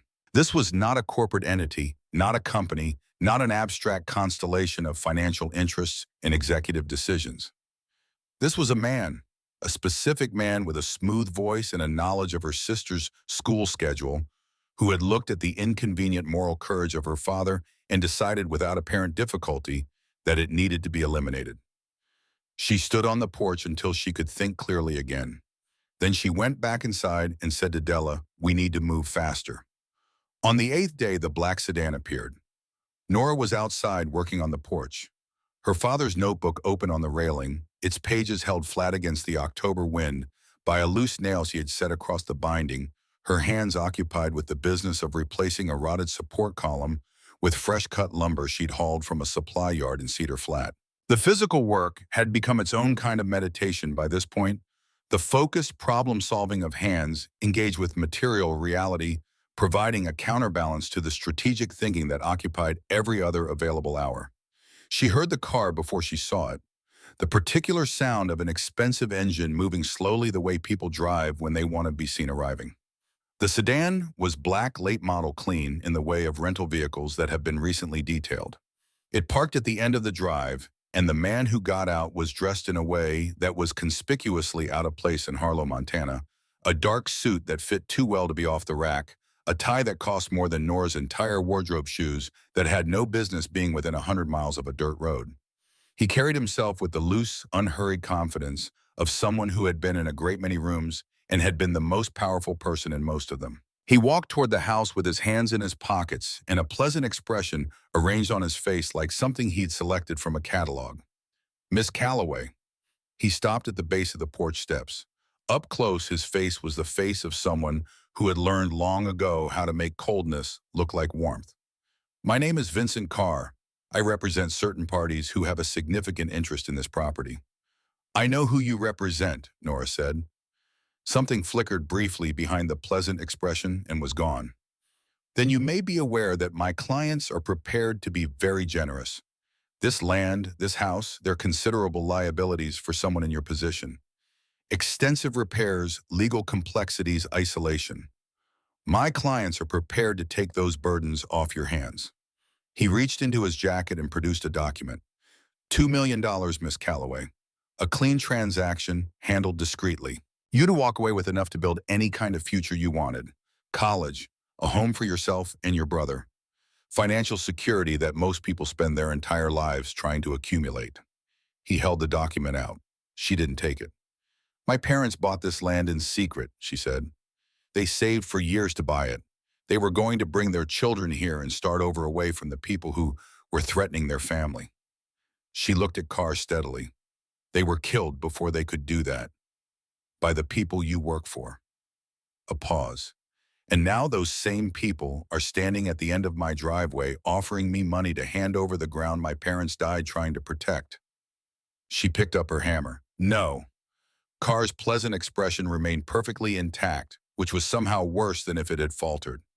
He nodded once, a small, considered movement, and withdrew the document. Reached into his other pocket and produced a business card instead, setting it on the porch railing with the deliberateness of a man placing a chess piece. "In case you reconsider," he said, "the offer won't remain available indefinitely." He walked back to his car without hurrying. She watched the sedan move back down the road until its tail lights disappeared among the trees. She picked up the business card, looked at it, put it in her pocket. That night she slept badly, waking repeatedly to sounds that may or may not have been there: the creak of the old house settling, the movement of wind around the windmill tower, the small nocturnal activities of the land around her. At some point in the small hours before dawn, she stopped pretending to sleep and sat up and listened to the darkness. She smelled it before she saw it. Smoke. She was out of bed and through the front door in seconds, moving by instinct, before rational thought had fully assembled itself. The source was immediate and unambiguous. The old storage shed at the eastern edge of the property was fully engaged, orange flames filling its interior and pushing out through the gaps in its walls, throwing wild dancing light across the yard and the lower section of the windmill tower. By the time she reached the creek with the first bucket, the shed's roof had already given way. She carried water until her arms gave out, knowing the entire time that she was not fighting the fire so much as standing in opposition to it, making the gesture, refusing the passivity of simply watching. When the shed collapsed into itself in a cascade of sparks and orange light, she stood in the illuminated dark with an empty bucket and watched it burn. In the morning, she found the note. It had been fixed to the front door with a single nail driven into the wood in an act of deliberate property damage that communicated something beyond the words on the paper. The note was short, handwritten on plain paper in block capitals that told her nothing about the hand that had formed them. Last chance. Sell the land or learn what happens to people who don't know when to quit. She read it 3 times. Then she folded it with care and added it to the document box, placing it in a separate folder she labeled simply "Intimidation Dates and Details." She noted the date, the approximate time of the fire, a description of the note including its physical dimensions and the type of paper. She wrote it all down in her father's handwriting style, clearly, precisely, with the understanding that what you document carefully cannot be dismissed as impression or interpretation. They wanted evidence. She would give them evidence. 2 days later, Mrs. Hartwell called. Nora was in the barn with her father's notebook when the burner phone rang. She answered on the second ring, hearing immediately in the quality of the silence before Mrs. Hartwell spoke that something had happened. "I've been trying to reach you," the woman said. Her voice had the controlled tension of someone managing a situation that was beyond the parameters of their professional training. "Something happened yesterday that you need to know about." She listened. A man had arrived at the Bridgeway facility the previous afternoon. He had identification, a badge supporting documentation, and organizational letterhead that looked entirely official. He had represented himself as conducting routine welfare checks on a number of children in the facility, a process he described as part of a standard interagency oversight protocol. His credentials, examined at the front desk, had cleared the initial review. He had asked to speak with Eli. They had allowed it. Standard protocol, supervised in the common room where a staff member could observe. The conversation had lasted approximately 10 minutes. Hartwell described how the man had spoken to Eli in a tone she characterized as friendly casual, asking general questions about life at the facility, about his interests, about how he was feeling. And then toward the end of the conversation, he had asked about Nora. Specifically, he had asked whether Nora had been in contact since leaving the facility, whether she had told Eli anything about where she was going or what she planned to do there, whether she had mentioned anything about an inheritance, about property, about what she might have found. Mrs. Hartwell's voice dropped slightly. "He knew things, Nora, specific things. He knew the name of the property. He knew about the letter, not the contents, but the fact that there was a letter. Things that aren't in any file we have." Nora's grip on the phone had tightened without her consciously deciding to tighten it.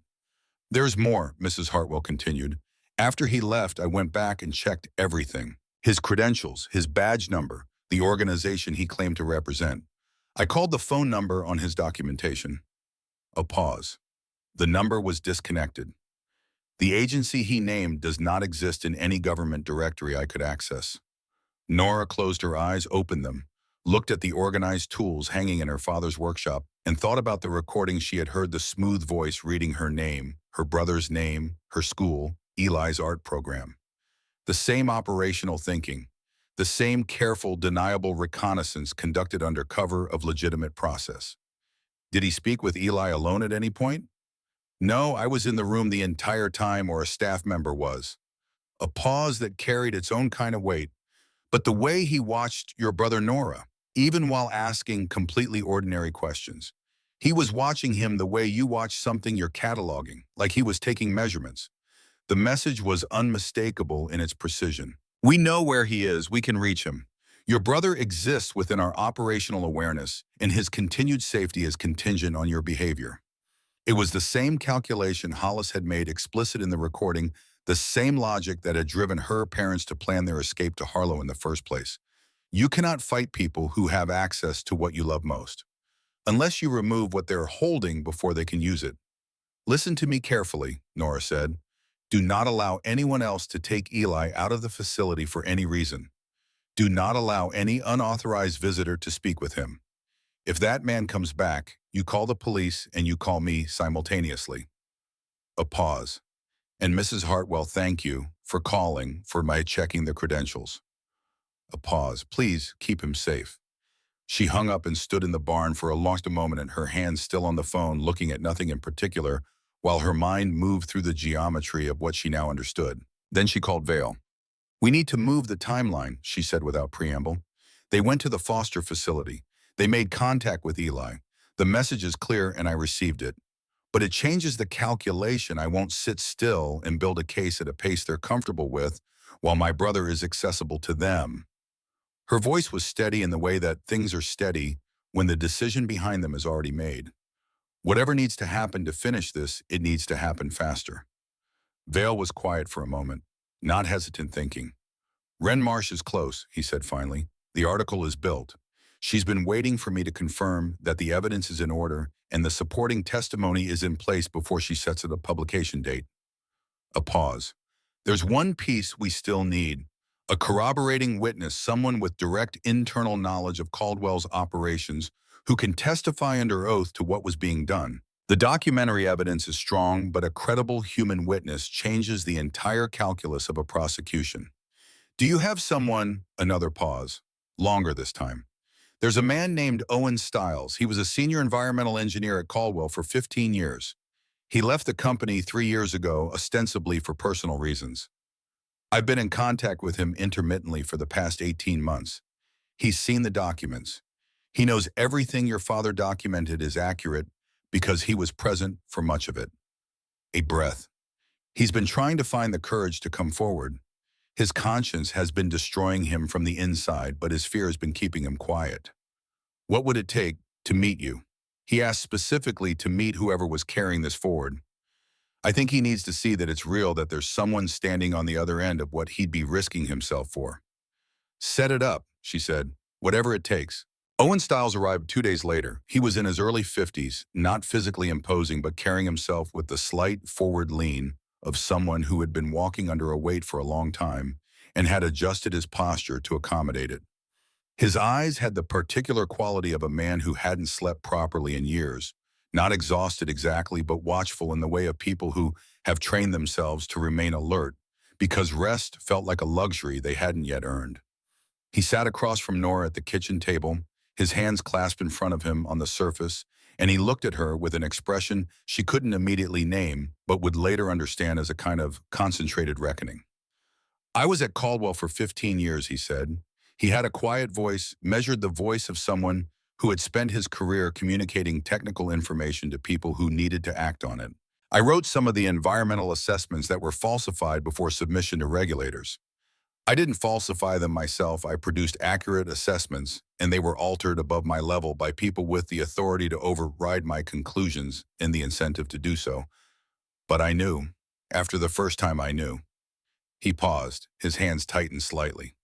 When your father began asking questions, Hollis came to me. He knew your father and I had adjacent responsibilities, that we had worked in proximity and had developed a professional acquaintance. He stopped, looked at the table. He asked me to maintain contact with your father, to report back on his activities, his findings. the scope of what he was documenting. The kitchen was very quiet. You were his informant, Nora said. I was asked to be his informant, Owen said carefully. What I actually did was make contact with your father and tell him as clearly as I could without explicitly betraying my instructions that he was being watched, that his activities were known, that whatever he was planning, the people above him were aware of it and were not going to allow it to proceed. He looked up. I was trying to warn him without destroying myself in the process. It was cowardice dressed up as strategy. The silence stretched. He didn't stop, Nora said. No, he thanked me, which was... Owen's voice faltered for the first time. He thanked me for the information. He said he understood, and he kept going anyway. A long pause. I reported back to Hollis that your father seemed to be reconsidering his position, that I believed the warning had been effective. He looked directly at Nora. I lied to buy your father more time. And then I told myself I had done what I could, and I kept my head down and I watched what happened next, and I have not had a full night's sleep in 2 years. Nora looked at him for a long time. This was the man who had been sent to monitor her father, who had by his own account done the least he could do to help while doing just enough to avoid direct culpability for what followed. A man whose fear had been larger than his conscience at the moment when a different choice might have changed everything, and who was now sitting across from the dead man's daughter, carrying that fact like a stone in his chest. She thought about what her mother had written, about the people who had been silent, about the costs of silence measured in the specific currency of families unmade and communities slowly poisoned, while those with the knowledge to stop it calculated the personal risk of speaking and decided it was too high. Your testimony would need to include all of this, she said. Not a version of it, all of it. What you were asked to do and what you actually did and why. I know. It will damage you. People will judge what you did. I know that too.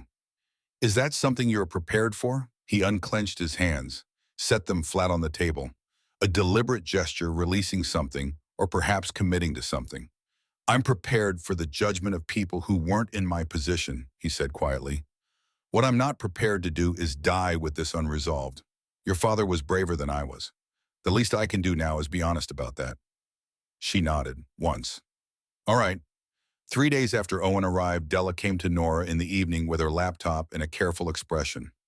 She had been doing what journalism students do when presented with a complex story and the tools to research it, pulling threads cross-referencing, building the connective tissue between known facts and documented patterns. She had been running background checks on everyone peripherally connected to the case, not out of distrust, but out of the professional instinct that the best time to discover a problem is before it causes damage. She turned the laptop to face Nora. The lawyer who volunteered last week, the one Vale brought in from Helena to help with the property case documentation. Nora looked at the screen. What about him? His billing records, which are technically public because he filed them with the state bar, show a consulting relationship with a subsidiary of Caldwell Mining that ended 4 months ago. Della's voice was flat and factual, the voice of someone reporting findings rather than drawing conclusions. The subsidiary is 3 layers removed from the parent company. It would take exactly the kind of search I just did to find the connection. A pause. He's been in every strategic conversation Vale has had with us for the past 6 days. The implications arrange themselves in Nora's mind with the cold clarity of things that are simultaneously surprising and entirely predictable. He knows our timeline, she said.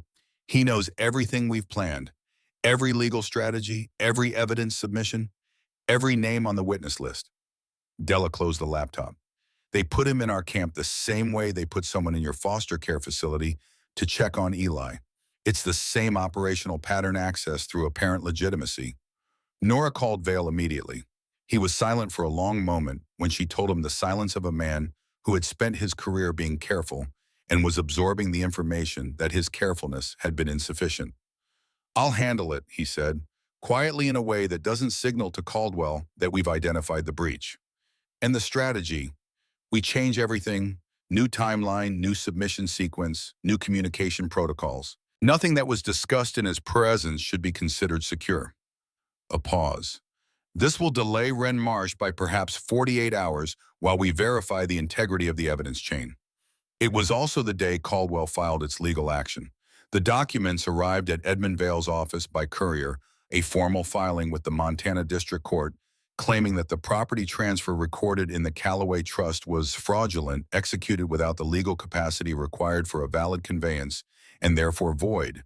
It demanded immediate cessation of Nora's occupation of the property and its return to the status of unencumbered land pending resolution. Vale called to tell her.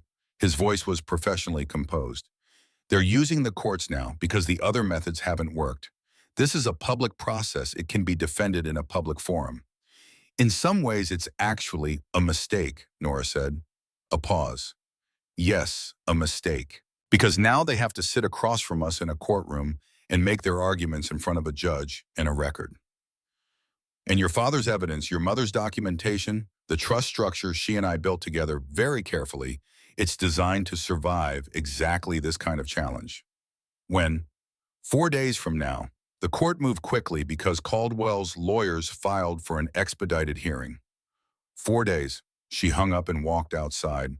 The sun was going down behind the mountains, painting the sky in long horizontal bands of orange and rose, and deep blue, the kind of sunset that the Montana landscape seems almost to have been arranged around the mountains, the perfect frame, the open sky, the perfect canvas.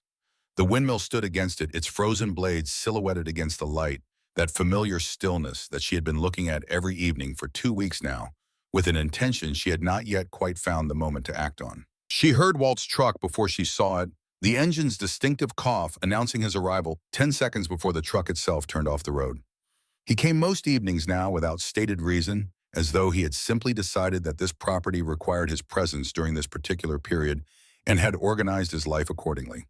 He brought things: a bag of groceries, a tool she had mentioned needing, occasionally a piece of information gleaned from the network of old connections that a man in his 70s accumulates without effort, simply by having lived in one place long enough. He walked to where she was standing and stood beside her without speaking, which was, she had come to understand, one of the primary languages in which Walt Greer communicated. He had a gift for silence that was entirely different from the silence of people who had nothing to say. His was the silence of people who had learned to distinguish between moments that required words and moments that only required presence. They watched the sunset together. Caldwell filed to take the house, she said eventually. I heard. She looked at him. How biting. Cedar Flat has one clerk of court, and she's been buying groceries here for 30 years. A pause. Harlow's a small country, Nora. When things happen in it, word travels. She turned back to the windmill. 4 days. He was quiet for a moment. I waited 12 years, he said. The words were not spoken as a rebuke or a comparison. They were spoken as a simple fact offered without decoration. 12 years I waited for something I could actually do, something beyond keeping a store open in an empty town and going to a grave in the morning and thinking about what I could have done differently. He looked up at the windmill. I'm 73 years old and I'm not a well man, he said with the same matter-of-fact tone he used for everything. But I've been well enough to be here while this was happening, and I intend to be well enough to see how it ends. A pause. 1 more week. She looked at him. He was still watching the windmill, his weathered profile against the fading light, the lines of his face as readable as a topographic map to anyone who had spent enough time in them. 1 more week, she said. The night deepened around the property. Somewhere in the darkness beyond the fence line, the land that had been poisoned and abandoned and slowly, agonizingly recovering for the past 2 decades continued its patient, invisible work. The windmill stood against the emerging stars, its blades frozen at angles that suggested arrested motion, something that had been stopped mid-turn and was waiting in the specific way of things built to move for the conditions to change. Tomorrow, Ren Marsh would set a publication date. The day after that, Della would deliver the final evidence package to Vale, and Vale would deliver it to the court. And in 4 days, Nora Callaway would walk into a Montana courtroom and stand in front of a judge and say everything her father had died trying to say. She was ready. The morning the article published, Nora was already awake. She had not slept. Not from fear. Exactly, the fear had been present for weeks, had become so familiar that it had lost its capacity to surprise her and had instead settled into something more like a permanent companion, a background frequency she had learned to function alongside. What had kept her awake through the final night before the hearing was something different, something closer to the particular alertness of a person standing at the edge of a threshold they have been walking toward for a long time, understanding that the step they are about to take cannot be untaken. She sat on the porch in the pre-dawn cold with her father's first notebook in her lap, not reading it, just holding it. The windmill stood against the dark sky in its familiar stillness. The mountains were invisible in the darkness, but present she could feel them the way you feel. Large things even when you cannot see them, a density and weight in the air that reminded you they were there. Her phone lit up at 6:47 in the morning. Della's voice was controlled, but carrying beneath its control the particular vibration of someone who has been waiting for a specific thing to happen and has just watched it happen. "It's live," she said. "Ren's article, it just posted." Nora looked at the screen. The headline filled it. "The Harlow Files: How Caldwell Mining Poisoned 5 Counties and Murdered the Man Who Tried to Stop Them," by Ren Marsh, investigative correspondent. She read it standing on the porch in the October cold, the phone screen the only light in the darkness around her, and what she read was everything her father had spent the last year of his life trying to say finally being said in a voice that the world was equipped to hear. Ren Marsh had built the story with the structural precision of someone who understood that the most devastating truths are the ones presented without embellishment. The facts arranged in sequence, the documentation cited precisely the human consequences, described in terms that were specific and therefore impossible to abstract into statistics and therefore impossible to dismiss. The illegal disposal sites, the contaminated aquifers, the cancer clusters in communities across 5 counties that health officials had recorded without explanation and investigated without sufficient resources, and eventually filed in categories that communicated their helplessness without acknowledging their culpability. The falsified regulatory reports, the bribery documented in financial records that connected Caldwell accounts to individuals in positions designed specifically to prevent exactly what Caldwell had been doing, and the Callaways. Daniel and Claire Calloway occupied the center of the story the way a specific human face makes visible what abstract numbers cannot. Here was the man who had found the evidence. Here was the record of what he had done with it and what had been done to him in return. Here was the audio excerpted quoted the specific language of a threat delivered in the smooth voice of a man who believed himself entirely beyond consequence. Here were 2 children orphaned by corporate calculation, left in the care of a system that had done what it could and no more. By 8 in the morning, the article had been shared 40,000 times. By 9, it had been picked up by 3 national outlets and 2 major television networks, whose digital teams had recognized immediately what they were looking at and had begun producing their own coverage around it, calling Ren Marsh for comment, calling Caldwell Mining's media office for comment, calling sources in the state environmental agency who had spent years saying they lacked the resources for an investigation of this scope and were now discovering that they had very much to say. At 9:15, the EPA's regional office issued a statement announcing the immediate opening of a federal environmental investigation into Caldwell Mining Corporation's waste disposal practices in central Montana, covering a period extending back 18 years. At 9:30, Caldwell's stock lost 22% of its value in 40 minutes before trading was halted. At 10, Nora put on the cleanest clothes she owned, got into the truck she had managed to get running 3 weeks earlier, and drove to the county courthouse in Cedar Flat.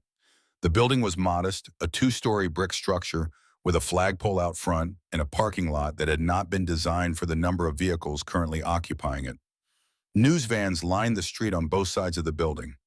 Journalists moved in clusters, phones out talking in the clipped and efficient language of people who have a deadline and a developing story and not quite enough confirmed facts to fill the space between them.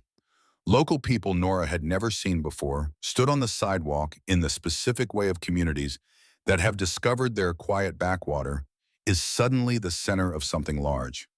She parked at the far end of the lot and sat for a moment. Edmund Vale was waiting for her near the courthouse steps, distinguished in a dark suit that communicated professional authority without ostentation. He was accompanied by the 2 lawyers he had brought in to replace the compromised volunteer, both of them vetted and verified with a thoroughness that had taken 48 hours and left Vale visibly satisfied. Della stood slightly to his left, carrying a leather portfolio and wearing the expression of a journalism student who is professionally required to remain objective about a story she is personally invested in to a degree that makes objectivity a considerable exercise. And a few feet apart from the group, Owen Stiles stood alone. He was wearing a suit that had seen better decades, his hands clasped behind his back, looking at the courthouse entrance, with the expression of a man who has made a decision he cannot unmake, and is now simply waiting for the moment to arrive when the decision becomes action. He looked more thought the way a person looks when they have set down something very heavy after carrying it for a very long time, not light exactly, but differently weighted, rearranged. She got out of the truck. Vale met her halfway across the parking lot. He shook her hand with both of his, a gesture that communicated more than the words that accompanied it. "How are you, Swam?" "Ready," she said, and meant it.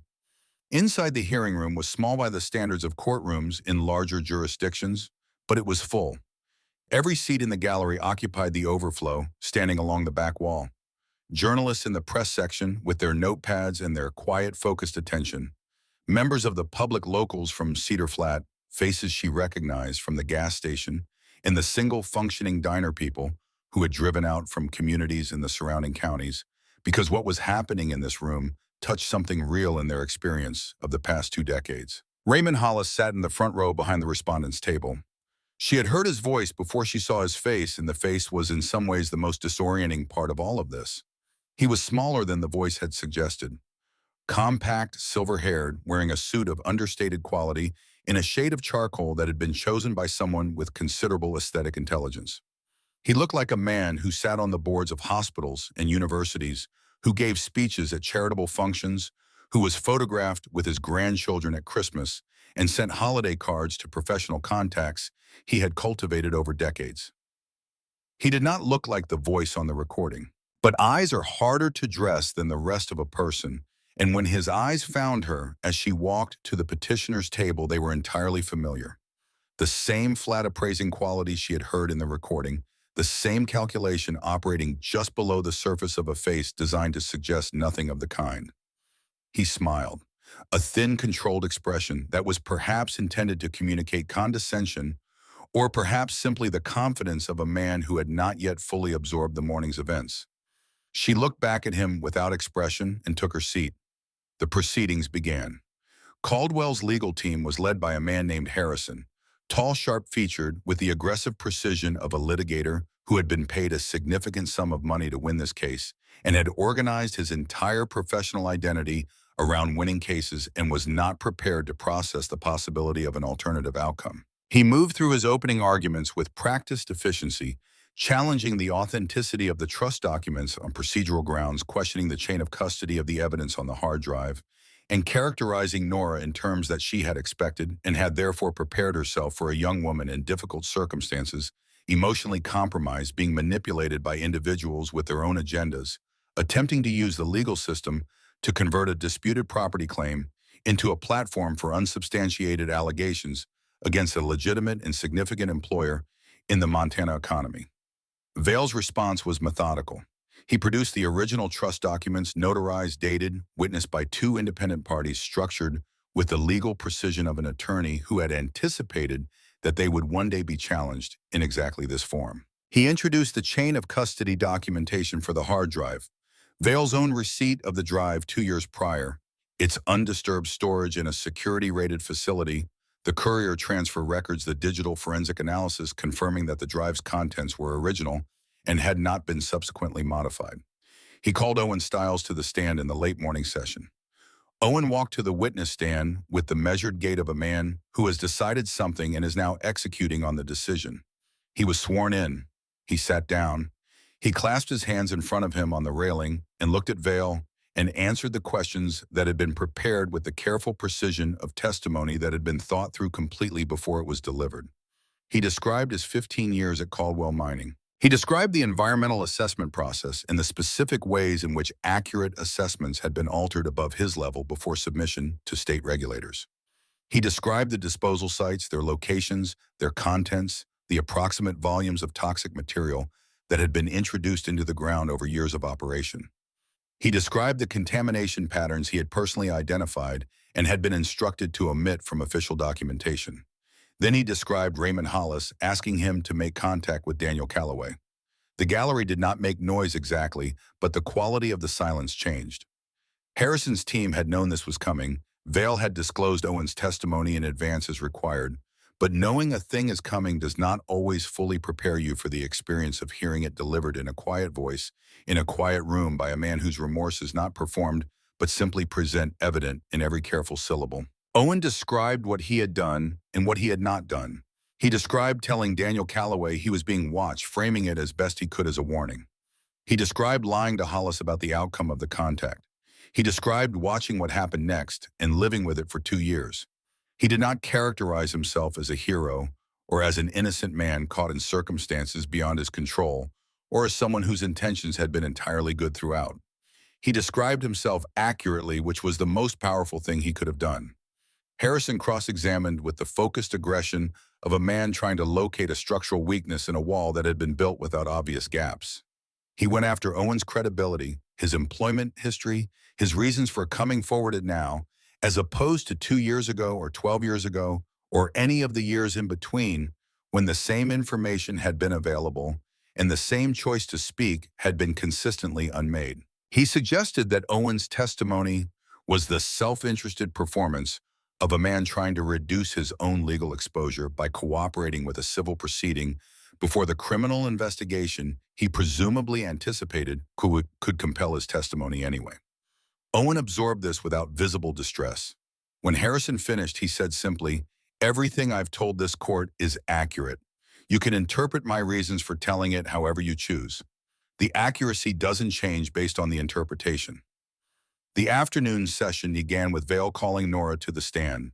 She walked across the room, aware of every eye in it, aware of Hollis in the front row, aware of Owen sitting in the gallery with his hands quiet in his lap, aware of Della at the press table with her pen held still in an act of professional restraint. She was aware of all of it and at the same time felt strangely distant from it, operating in the particular clarity that comes to people in high-stakes moments when the ordinary background noise of anxiety falls away and only the essential thing remains.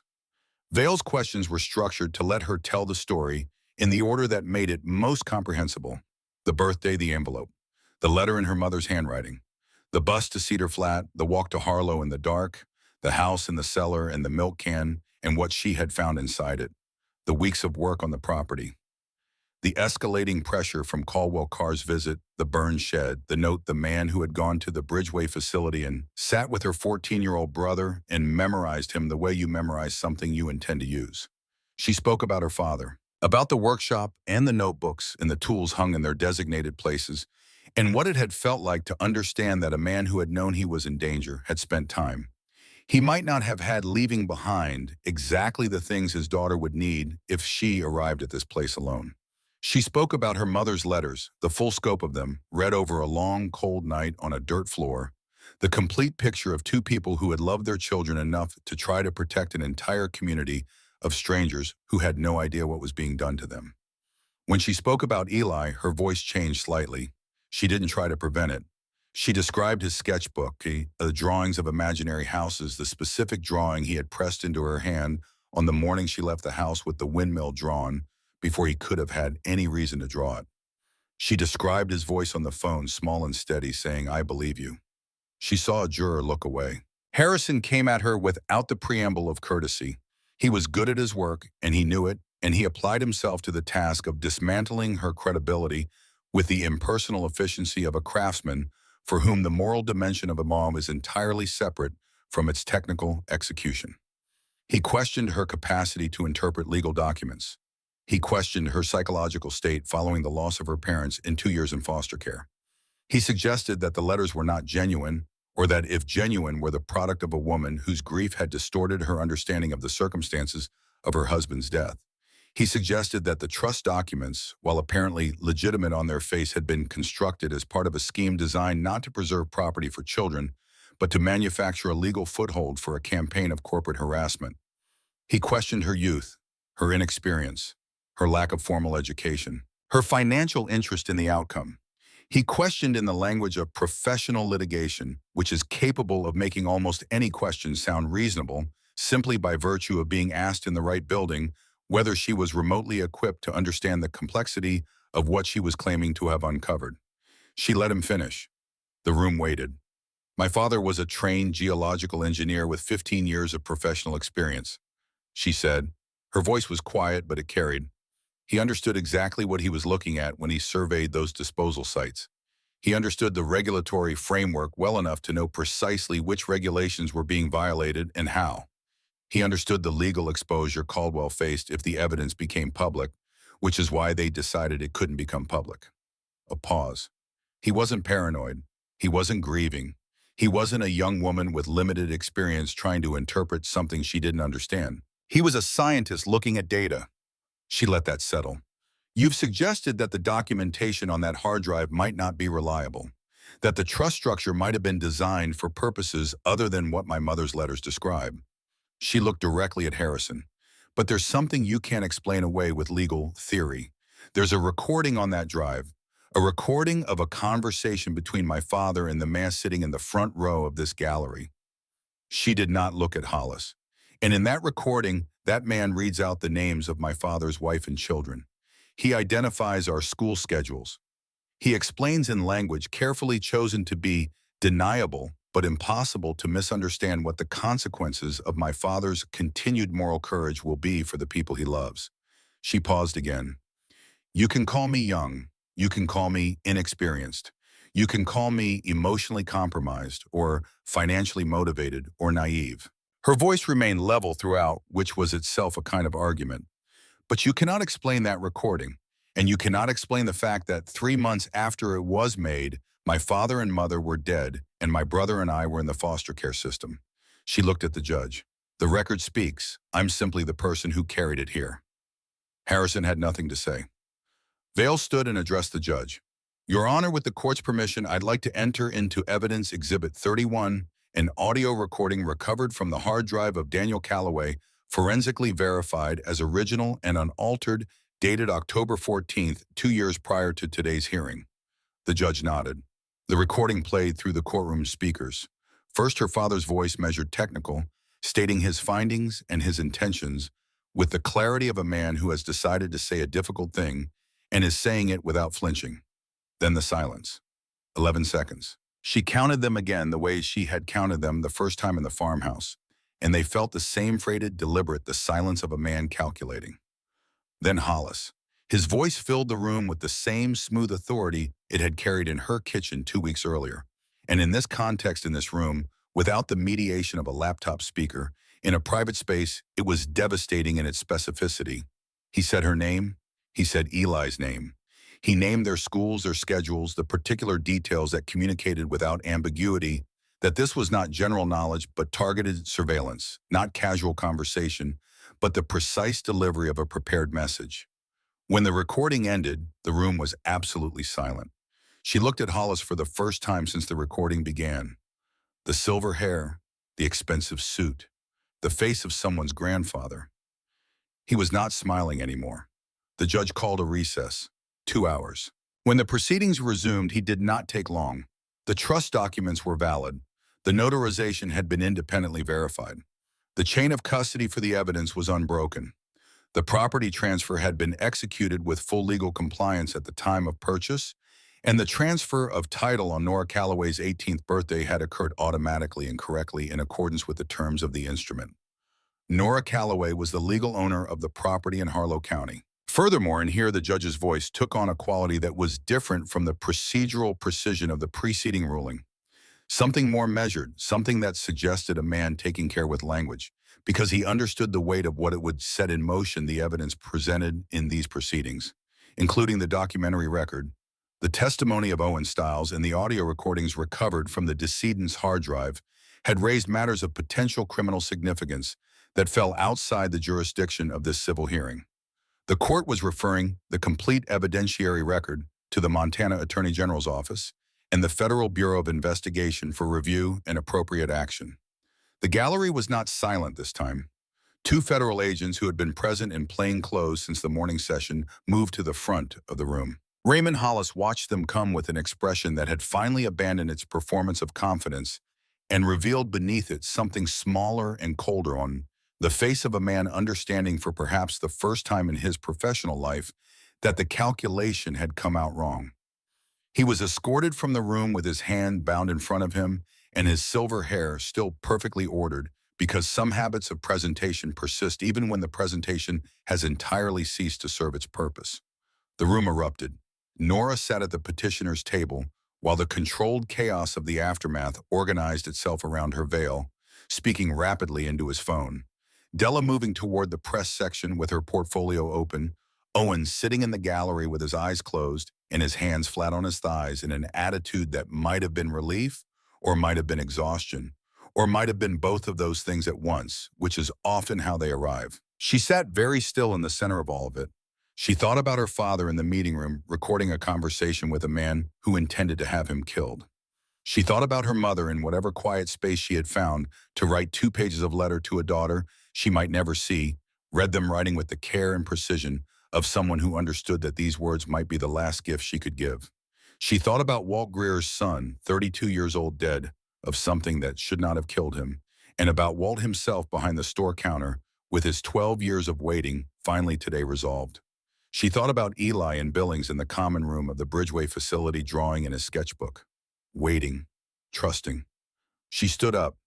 Vale caught her arm gently as she moved toward the door. "There will be federal agents who'll want a statement," he said. "And Wren Marsh is outside. She deserves 5 minutes. She built this alongside us." A pause. "And Nora, what you did in there, the way you handled Harrison." He stopped, found different words. "Your father would have been proud. I can say that with certainty because I knew him." She nodded. She could not speak for a moment. She gave statements. She spoke with federal agents in a side room for 40 minutes and answering questions that covered ground she could now cover with the fluency of someone who had been living inside this material for weeks. She spoke with Wren Marsh for 10 minutes on the courthouse steps while a photographer documented the conversation from a respectful distance, and Wren asked the kind of questions that communicated she understood the human architecture of the story she had been building, not just its legal and financial and environmental dimensions, but its center, which was 2 children and the parents who had tried to give them something worth inheriting. She drove back to Harlow in the evening light. The property looked different when she arrived. She understood it was the same house, same yard, same frozen windmill against the same darkening sky. Nothing physical had changed in the hours since she left, but the relationship between her and this land had been formalized in a way that changed the quality of standing on it. It was hers now, not just by inheritance and intention, but by judicial confirmation, by the stamp of a legal system that had been asked to adjudicate and had answered correctly. She stood in the yard for a long time looking at the windmill. The burner phone rang at 9:15. Walt's voice was different from any version of it she had heard before. Not weaker exactly, Walt Greer did not do weakness in any form she had been able to identify, but quieter. Emptied of something that she realized listening to him had been present throughout every previous conversation without her consciously registering it, the particular tension of a man carrying unfinished business. "I heard the verdict," he said. "Eddie Vale called me from the parking lot." "It's done," she said. "Thornwood Hollis, he's in custody. He'll be prosecuted. The FBI has the full evidentiary record. Vale says the audio alone is sufficient for a federal charge." A long pause. "My son," Walt said. He didn't complete the sentence. He didn't need to. The 2 words contained everything that needed to be said, the name he hadn't used, the years he had carried, the specific and irreplaceable shape of a grief that had been waiting this long for a frame that fit it. "They didn't die for nothing," Nora said. "None of them did. Your son, my parents, all the people in those communities who got sick and never knew why." She pressed the phone closer. "They'll know now. The investigation will go back 20 years. Every contamination site, every falsified report, every person who got sick. It'll all be documented." A pause. "It already is documented, Walt. My father documented it. They just didn't know where to look until now." The silence on the line was warm, which is not a quality that silence usually possesses, but which was unmistakably present. "You've got your father's thoroughness," Walt said, "and your mother's spine." A pause. "I'm glad I got to see this. I'm glad I got to know you." "You'll come to the house tomorrow," she said. "When Della's here and Owen's here and Vale drives up, She paused, finding the right word for something that didn't quite have one. We'll mark it somehow. Properly. Another pause. Longer. Get some rest, Nora, he said. The line went quiet. She stood in the yard for a long time after the phone in her hand, the windmill above her, and the stars beginning to appear in the enormous Montana sky. She had learned in the weeks since arriving in Harlow to read the quality of silences, the difference between silence that was empty and silence that was full, the difference between the silence of abandonment and the silence of things at rest. She had learned it from the house, which had its own silences, and from Walt, who was its master, and from the land itself, which had been practicing for a very long time. She went inside and went to bed and slept without interruption for the first time in weeks. In the morning, she drove to the cemetery on the eastern edge of town. It was small, a fenced acre of ground that had been receiving Harlow's dead for as long as Harlow had been producing them, which was long enough that the oldest headstones at the far end were so weathered as to be nearly illegible. A thin ground frost had formed overnight, covering the grass in a fine white layer that caught the morning light and made the whole space look as though it had been delicately preserved. She found Walt's grave beside his son's. Someone had been there before her. A small American flag stood in the ground near the base of the stone, placed with the kind of care that commemorates rather than merely marks his military service.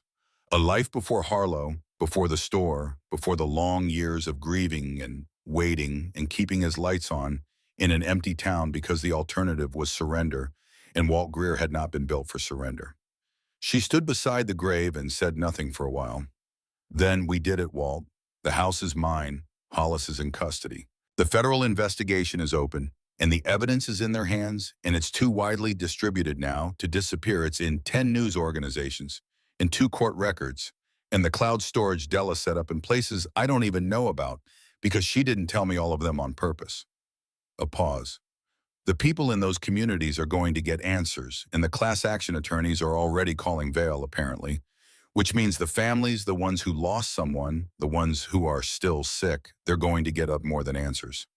The wind moved through the grass around the graves. A small cold sound, the kind of sound that could be many things depending on what you needed it to be. Thank you, she said, for the phone, for the groceries, for sitting on the porch and not saying anything when not saying anything was the right thing. She pressed her fingers briefly against the cold stone. I hope wherever you are, your son is there too. She walked back to the truck. She had a drive to make. The road from Harlow to Billings was 4 hours on a clear day, and the day was clear. One of those October mornings that Montana produces, as though compensating in advance for the winter that is coming, crystalline and cold, and lit from a sky of such particular blue that it seemed less like an atmospheric condition and more like an intention. She drove with the window down an inch, letting the cold air move through the ground, watching the landscape unfold in reverse, the mountains receding, the open land giving way to farmland.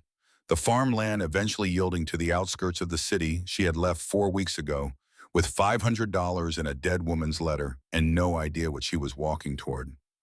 The Bridgeway facility looked smaller than she remembered. She parked in the lot she had watched from her window for 2 years, the same asphalt, the same sodium light, the same brick building with its institutional windows and its careful maintenance of functionality without warmth. She had a letter from Edmund Vale in her jacket pocket, signed and notarized, confirming her legal guardianship of Eli Calloway, 14 years old, currently residing at the above-mentioned facility, and authorized for immediate release to the custody of the undersigned. Mrs. Hartwell met her at the front desk. The woman looked at Nora for a long moment and then did something Nora had not seen her do in 2 years of occasional interaction. She smiled.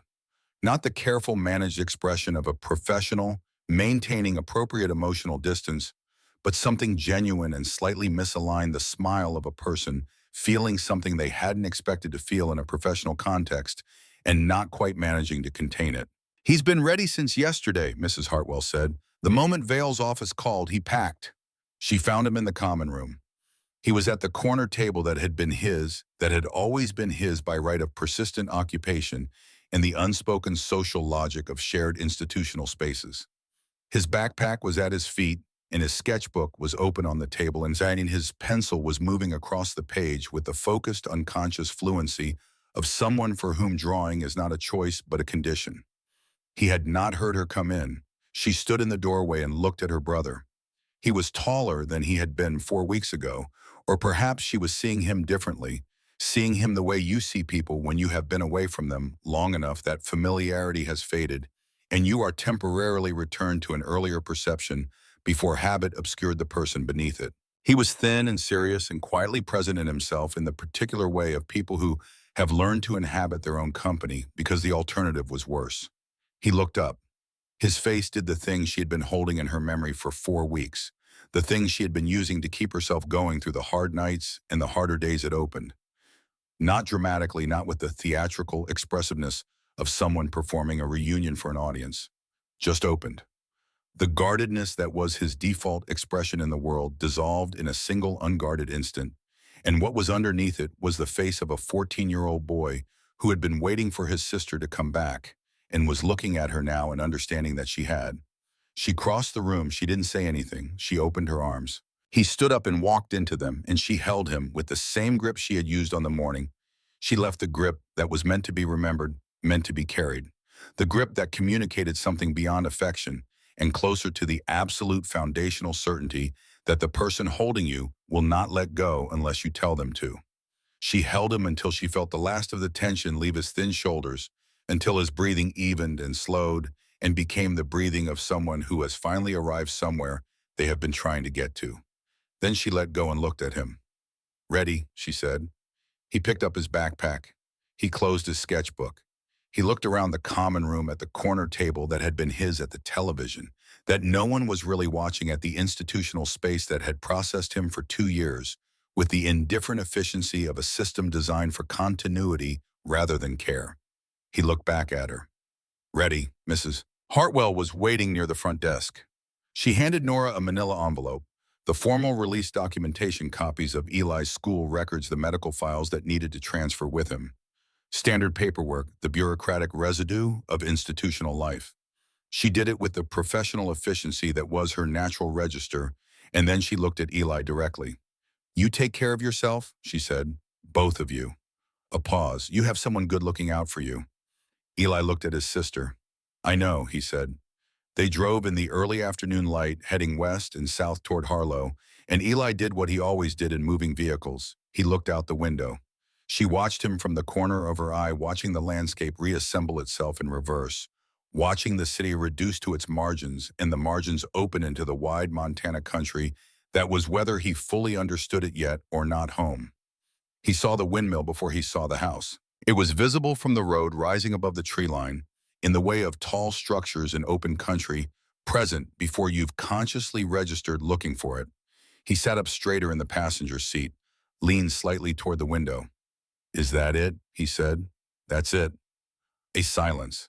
He looked at the windmill, then at the sky around it, then at the land around the windmill.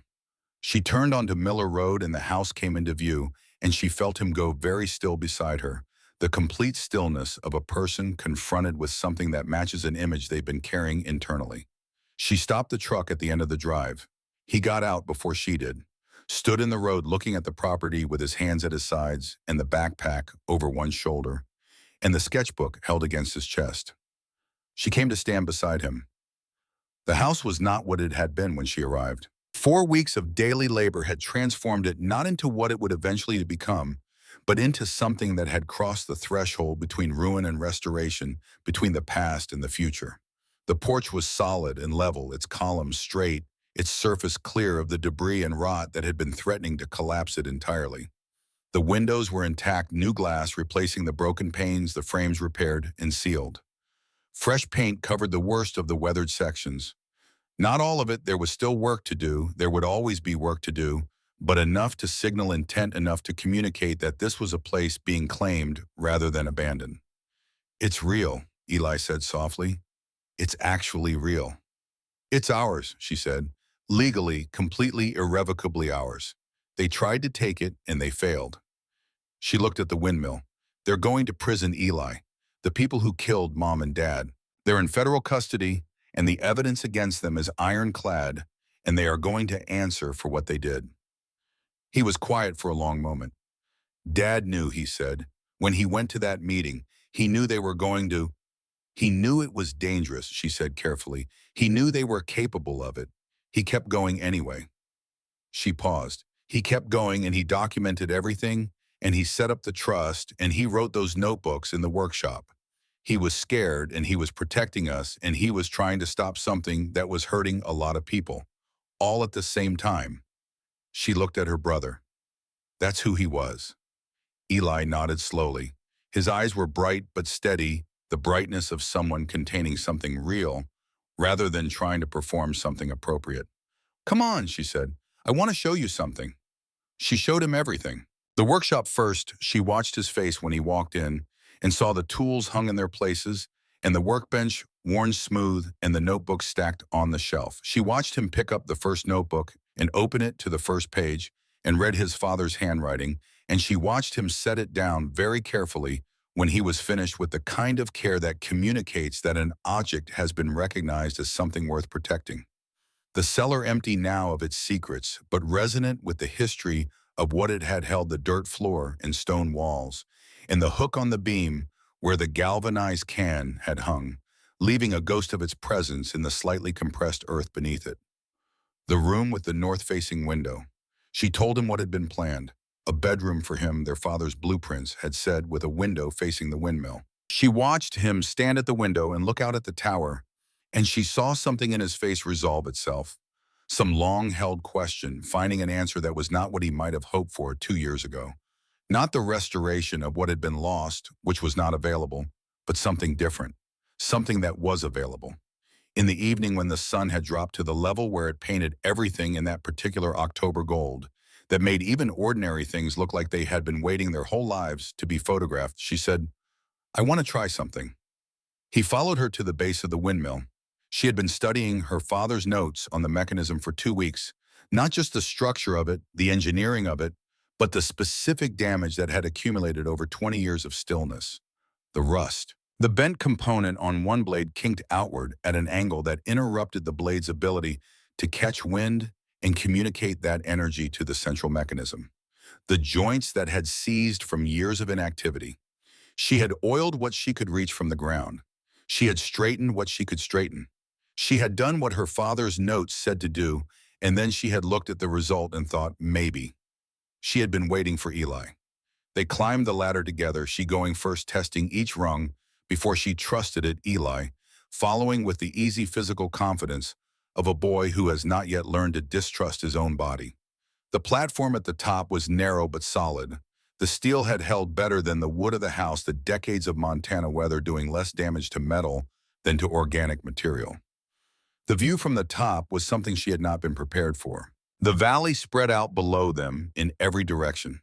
The open land running to the base of the mountains rising from it in the particular way of things that have no opinion about being looked at and are therefore more impressive than things that do. The town of Harlow was visible from here, its crossroads, its boarded church, its cluster of silent houses. The single light still burning in Greer's General, its windows golden in the gathering dusk. And below them the farmhouse, their farmhouse, its fresh paint catching the last of the evening sun. Help me push, she said. They positioned themselves against one of the great blades, she on the left and Eli on the right, their shoulders nearly level now, she realized, which had not been true the last time she had held him. He had grown, or she had been paying attention to different things when she looked at him. Either way, standing here, they were nearly the same height. She felt the blade beneath her palms. Cold steel, rough with the texture of old surface rust that she had treated but not fully removed. The resistance of it was palpable, not just the weight of the mechanism, but the 20 years of stillness accumulated in every joint, the inertia of something that had forgotten it was built to move. 1, she said. His shoulder pressed against hers, warm and solid. 2. She thought about her father at the workbench on a Saturday afternoon, explaining the difference between force applied to the right point and force applied anywhere else. She thought about her mother writing a letter at a table somewhere, writing it carefully, writing it for a daughter she believed in without reservation. She thought about Walt Greer standing at a counter with a burner phone and 12 years of grief and an old man's faith that the right person would eventually come to collect what was waiting. 3. They pushed. The blade resisted. The metal groaned a deep structural sound, something old being asked to remember what it was. Nothing moved. They pushed harder, And then slowly, with the ponderous reluctance of something vast being coaxed back from a long sleep, the blade shifted. Just a fraction, just enough to sense rather than see. But it shifted, and the next blade caught a position slightly better suited to the wind moving across the platform, and that small advantage was enough. The rotation began, slowly. Slower than walking pace, slower than anything that could be called speed. But it was motion, real mechanical, intentional motion. The blades moving in their designed arc, the central mechanism, turning the gears that had been still for 20 years beginning to find their memory. Then the evening wind caught the blades and the rotation strengthened. The sound arrived gradually, a low resonant hum that rose from the mechanism and seemed to extend outward into the surrounding air, filling the space above the property and moving outward across the valley below.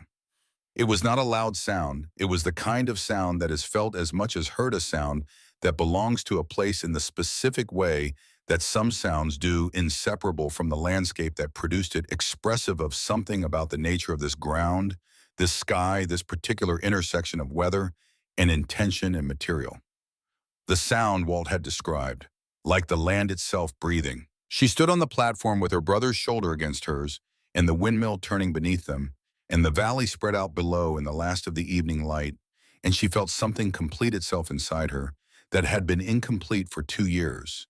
Felt it with the specific and irreversible quality of things that once resolved cannot be returned to their previous state. She was crying. She had not decided to cry. It had simply happened the way things happen when something has been held for a long time and the thing that was holding it finally releases. Eli made a small sound. She looked at him. His face was wet too, but he was smiling the rare, full, unguarded smile that she had not seen from him in 2 years, the smile that belonged to the boy he had been before the world rearranged itself around his family's absence.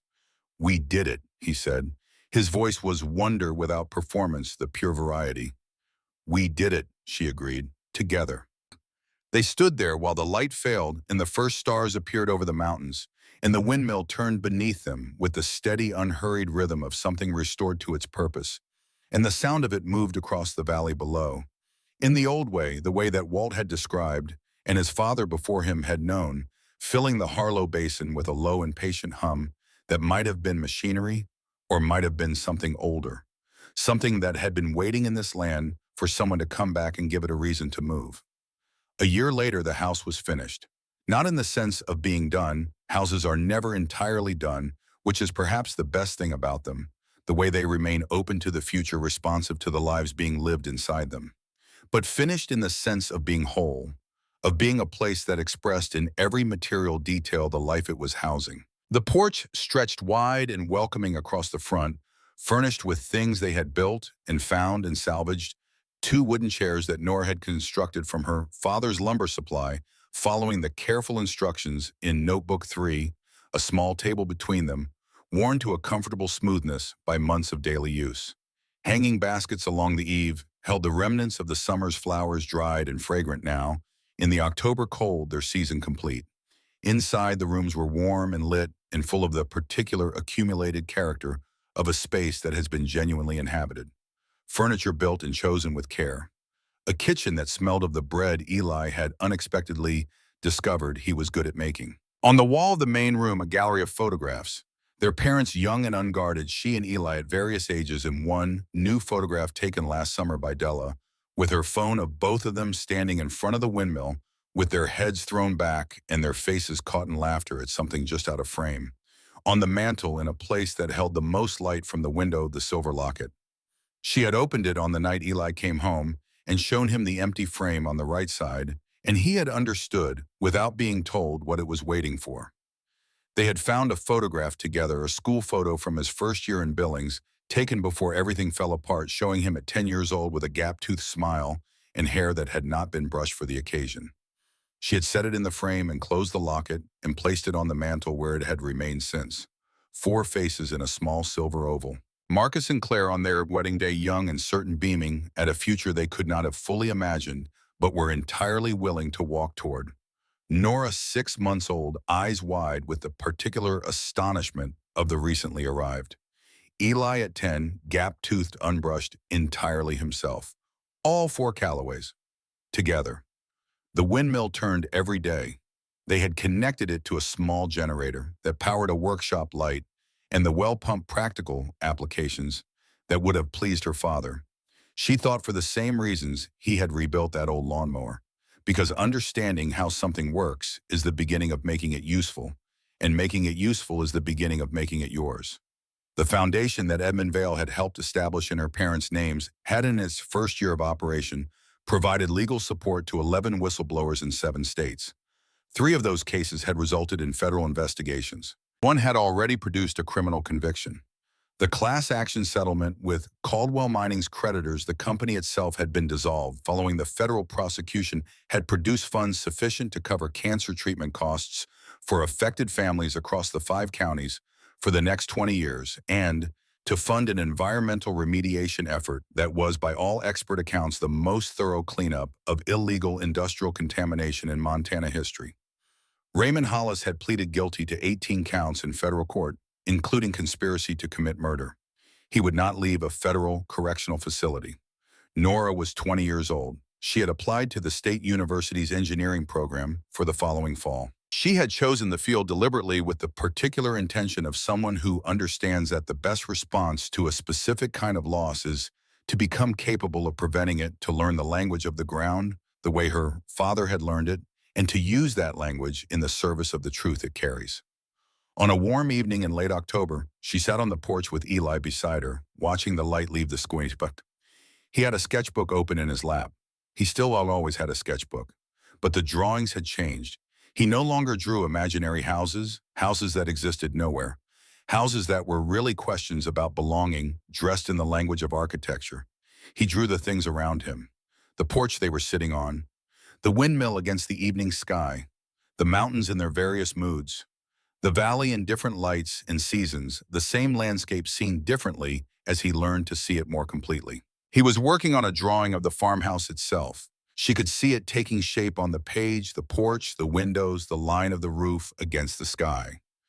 2 figures on the porch rendered in pencil with the same careful attention to posture and presence that had always distinguished his work. 2 people sitting together in the evening, watching the same sketch. "Do you ever think about the future, ma'am?" he asked. She looked at him. He was still drawing his pencil, moving across the page with its accustomed fluency. "What other path?" "The easy one," he paused. "Taking the money, the 2 million, walking away." He glanced up. "You could have. Nobody would have blamed you." She considered the question honestly, the way she had learned to consider things without the shortcut of the answer she was supposed to give, looking instead for the true answer, which is sometimes different. "Late at night," she said finally, "when I couldn't sleep, I thought about it. I calculated it. A clean apartment somewhere warm. A college that didn't require me to have done any of this first." She looked out at the windmill turning against the deepening sky. "And then I'd think about what it would mean to take that money, where it came from, what it was designed to purchase." A pause. Mom wrote something in one of her letters. She said, "Home isn't a place you're given. It's a place you build. Sometimes you have to build it from ruins. Sometimes you have to fight for the ground it stands on." Eli was quiet, drawing. "I couldn't buy my way into something that had to be built," she said. "And I couldn't let the people who killed them win by deciding that what they'd done was too big to fight." He nodded slowly, looked at his drawing, made a small adjustment to the line of the roof. "I like who we're becoming," he said. "It was such a simple thing. The kind of thing that only sounds simple until you understand what it contains, the full weight of a year of work and grief and discovery and daily incremental rebuilding, compressed into 6 words by someone who had spent a year learning that precision is more powerful than elaboration." "Me too," she said. The stars were beginning to appear over the mountains.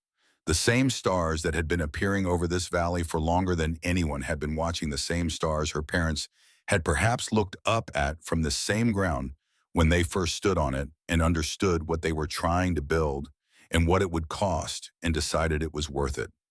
The windmill turned in the evening wind, steady and unhurried, its blades catching the last of the light and releasing it, catching it and releasing it in the patient rhythm of something restored to its purpose and content to perform it without spectacle. Eli set down his pencil and looked up at the sky. Nora reached over and took his hand.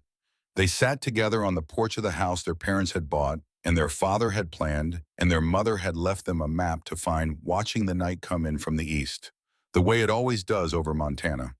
Gradually, then completely, without apology, filling in the spaces between stars until the darkness was whole, and the whole valley glowed faintly with the particular luminosity of a sky uncompromised by city light. Home, not a place they had been given, not a place they had purchased with someone else's money, a place they had found in ruins and carried forward board by board and nail by nail and truth by truth until it was capable of holding the life they were determined to live inside it. The windmill turned, the land breathed, the Callaways were home.